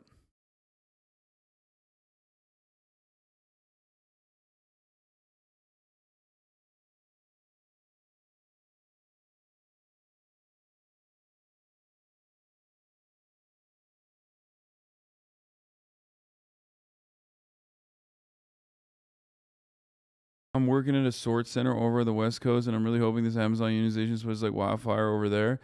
No, not to be that guy, but let me tell you something. A dub like this is huge. It's revolutionary, or it has the potential. But you also have to remember, they spent, what, $4.6 million combating this? They're going to spend $10 million combating the next one. So they can absolutely ensure that this never happens again. So that's another thing you have to remind yourself of, the unfortunate reality that Amazon will be more prepared next time and will fight back no matter what it takes.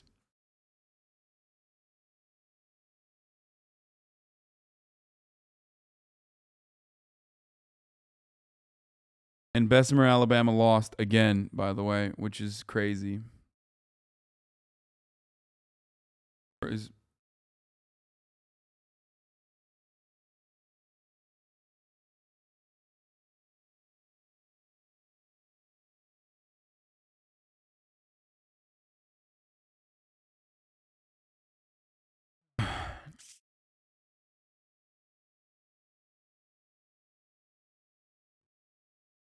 Bessemer has been anti-union for decades. The fact that this got so close to actually win. First of all, that's not even true. Bessemer, Alabama has distribution facilities that are unionized that literally make more money than the fucking Amazon factory. The real reason is because the conditions for the average non-working person who now has an opportunity to work for an Amazon facility that already offers $15 an hour is gigantic in comparison to other sectors. But people rarely ever compare themselves to the other unionized workforce in Bessemer, Alabama. Okay? There are distribution facilities in Bessemer, Alabama. They're getting paid $22 an hour, a lot higher than the $15, and also they have better benefits.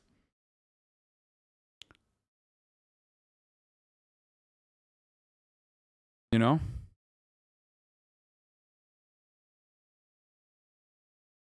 Amazon's going to route all packages away from this facility. Internally, the meme is Bezos would rather burn down a facility than let it unionize. Yeah, probably.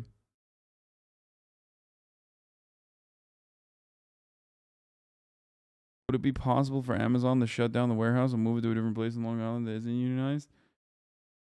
I mean, slowly but surely they will drip feed out. Amazon hired an influential Democratic pollster to fight Staten Island union drive. Global Strategy Group. Nice.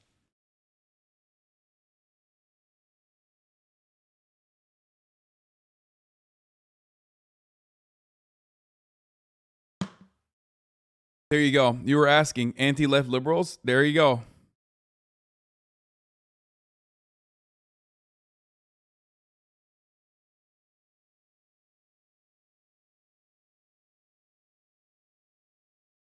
Are you gonna eat out chat's kirbasi tonight?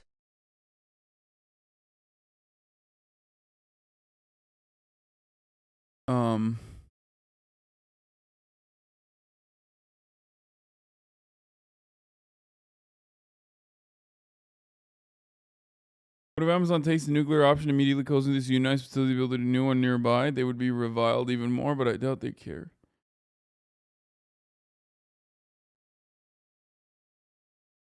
I mean, there's a bunch of things that they can do, but I think what you're suggesting is like maybe a little too expensive.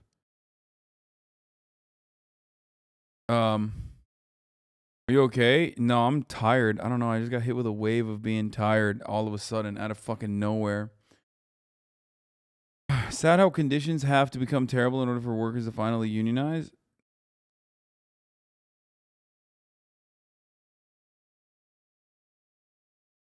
Yeah, this sucks. I mean, whatever. It's appropriate for Chris Smalls to be upset at AOC. Just focus more on his major dub here, the dub of the Amazon union, not his alone, obviously. But this is a dude who like personally overcame a fuckload of problems that Amazon created for him. So good on him. But one of the problems is secret guest is tomorrow. One of the problems with this stuff you have to remember is that like you guys are working as hard as they can to fucking destroy unionization, class solidarity for the working class. And then you fucking turn around and you like, I don't know, you turn around and you get fucking mad at like someone who is a very vocal advocate for union and for unions, unionization efforts overall across the board. Like it just strikes me as odd. Plenty to criticize AOC on. Just not one of those things. Breaking disclosure filing shows Amazon spent $4.3 million on anti-union consultants last year in an effort to defeat organizing campaigns. That's an enormous sum for a single year of union avoidance work. Amazon waited until pretty much the last minute to file this. It's required at the end of the first quarter of the following year, i.e. today. They certainly would not have wanted this public ahead of workers voting in elections in Alabama and New York. Filing. Much as the money would have gone through the listed firms, Burke Group, Rayleigh Group, etc., and on the subcontracted consultants who held meetings in Amazon warehouses to discourage unionization. A lot of those folks were paid $3,200 a day, according to other filings. Woo! They would rather, instead of distributing that evenly to the facility that is trying to unionize, ooh, that money. What do I always say, man? They fucking...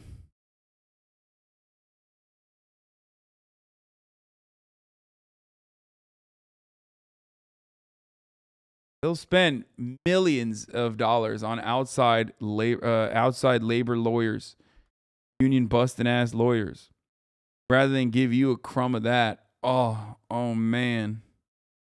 Oh man, oh man, oh baby. That's that good shit. Honestly, if you aren't on the ground organizing, you should just shut the fuck up in regards to AOC and union organizing. Wait, what do you mean? Are you talking to me? Because I'm not on the ground organizing at all. I love how squeaky he gets the more triggered he gets. I don't think you're talking to me. I mean, but the dude who was like, I mean, Crystal Ball did a good job. It's not like, I mean, she used her platform. Stalker and Crystal are complete clowns, but Christian Smalls and organizers valid in the AOC criticisms. They aren't saying she's anti-union, but that she could do more where she could. Yeah, I agree. Always. You can always do more. Yo, Has. Thanks for 18 months of quality content. Hassle. Everyone can always do more. That's a...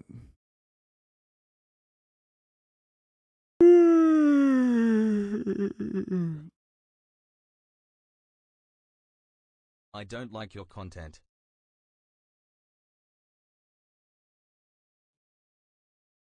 Thanks, SOSPWA. Once again, for your 14-month subscription. That I don't like your content. Hassle, hassle, hassle.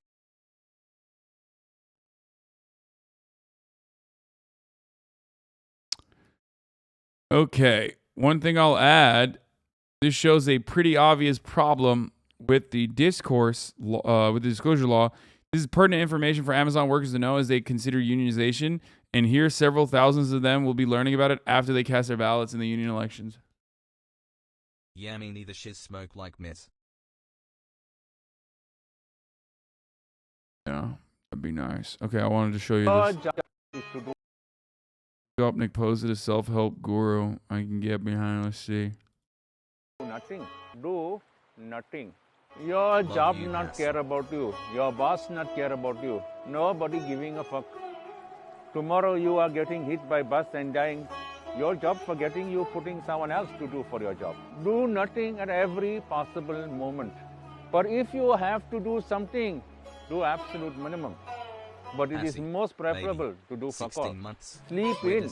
Take as many sick days as legally possible. Give no fucks. There is no greater purpose, no greater meaning, nothing to be rushing for. We will all soon be dead. So just fucking chill. When you learn to do nothing, then you will find the real purpose of life. Do nothing. This guy is fucking brilliant, dude. I love him. What an incredible man. What a legend. He's right. Don't listen So to fucking the right, haters. dude. They're just mad they don't get kusi. Incredible.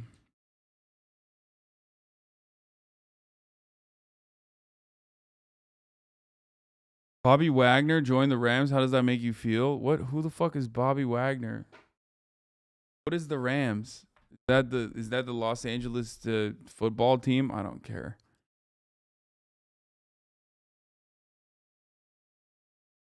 Bro, what? Brother, you saw them win? Yeah, I remember. Yeah, I remember I very openly was a bandwagon fan.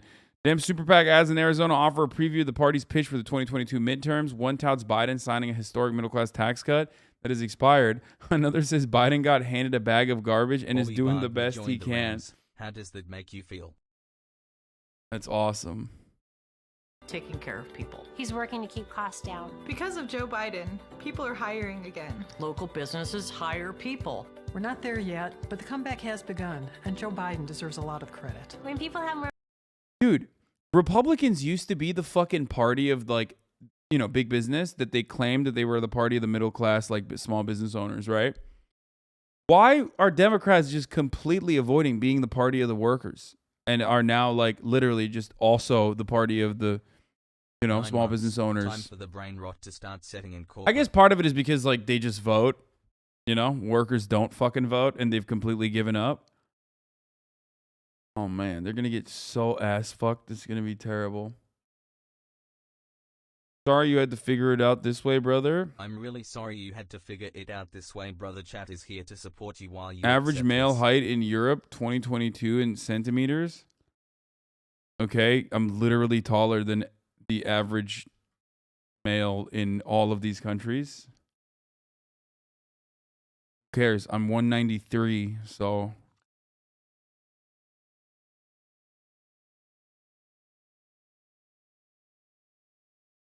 Do you think I'm 174? Is that what you think? You think I'm 174 centimeters? I'm 194 centimeters. You can't escape your true identity, Hassie.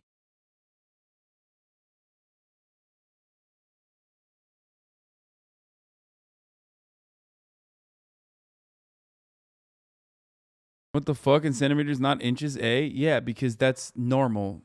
Let's go brain rot came early, BB. I'm 6'4" in feet. What's that in freedom units, baby? Saw online that you were 182. Is this true? Yeah. 3 months and I feel cucked, thanks Democrats.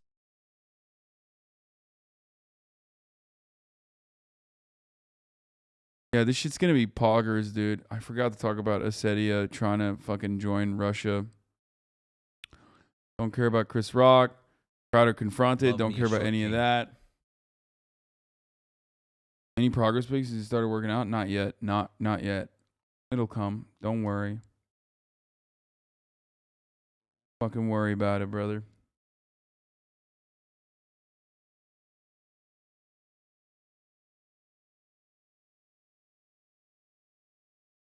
Four-month sim. I watched it, Warger. I literally just watched it. Breaking Bald in an abandoned lab. Good. Where the fuck's he now? Oh, he's in Georgia. Fuck is 181 Island off Spain? Is that fucking Atlantis? All right. New Lamino video. There's a new Lamino video. Okay, we'll watch it tomorrow. I'm fucking tired, boys. I'm tired. I'm gonna call it early. This is a half day. I mean, this is 7 hours.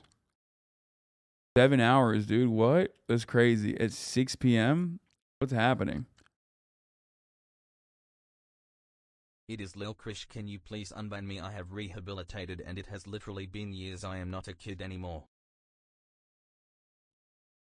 Up to the moderators, my friend.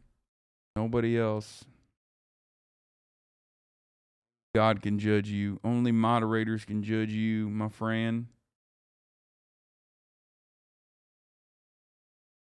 You understand me?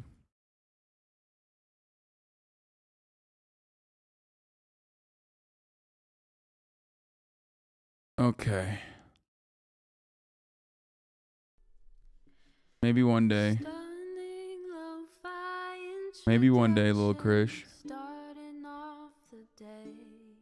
Are you and Grimes making swords tomorrow or something? No, we're not. We're gonna play Elden Ring though. We're gonna do Elden Lord shit. Bing bong. Among other stuff. Anyway, folks, love you all. See you tomorrow. I gotta get ready. I gotta prepare, you know what I mean? There's a lot of content to cover still. Cover it all. For tonight, I'm gonna go eat some food. Maybe go to bed early. What the fuck is wrong with me, dude? I'm getting gassed by 7 hours.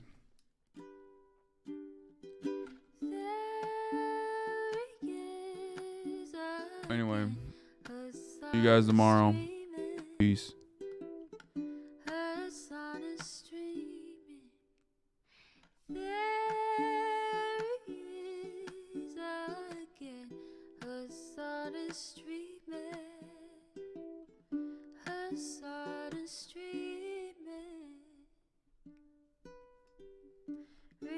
Nice.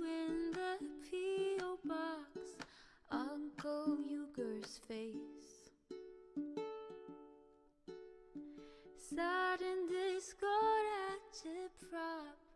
Great names take on breaks. Love you, Arjan. Tiny Bernie Sanders, LGBTQ Air Force. The whole left at your fingertips. Ane at your door. Night chat. H3 crowded debate, the Young Turks online show. 3 full fucking years of this, plenty more to go. Simple as. 90-day fiance talks of champagne.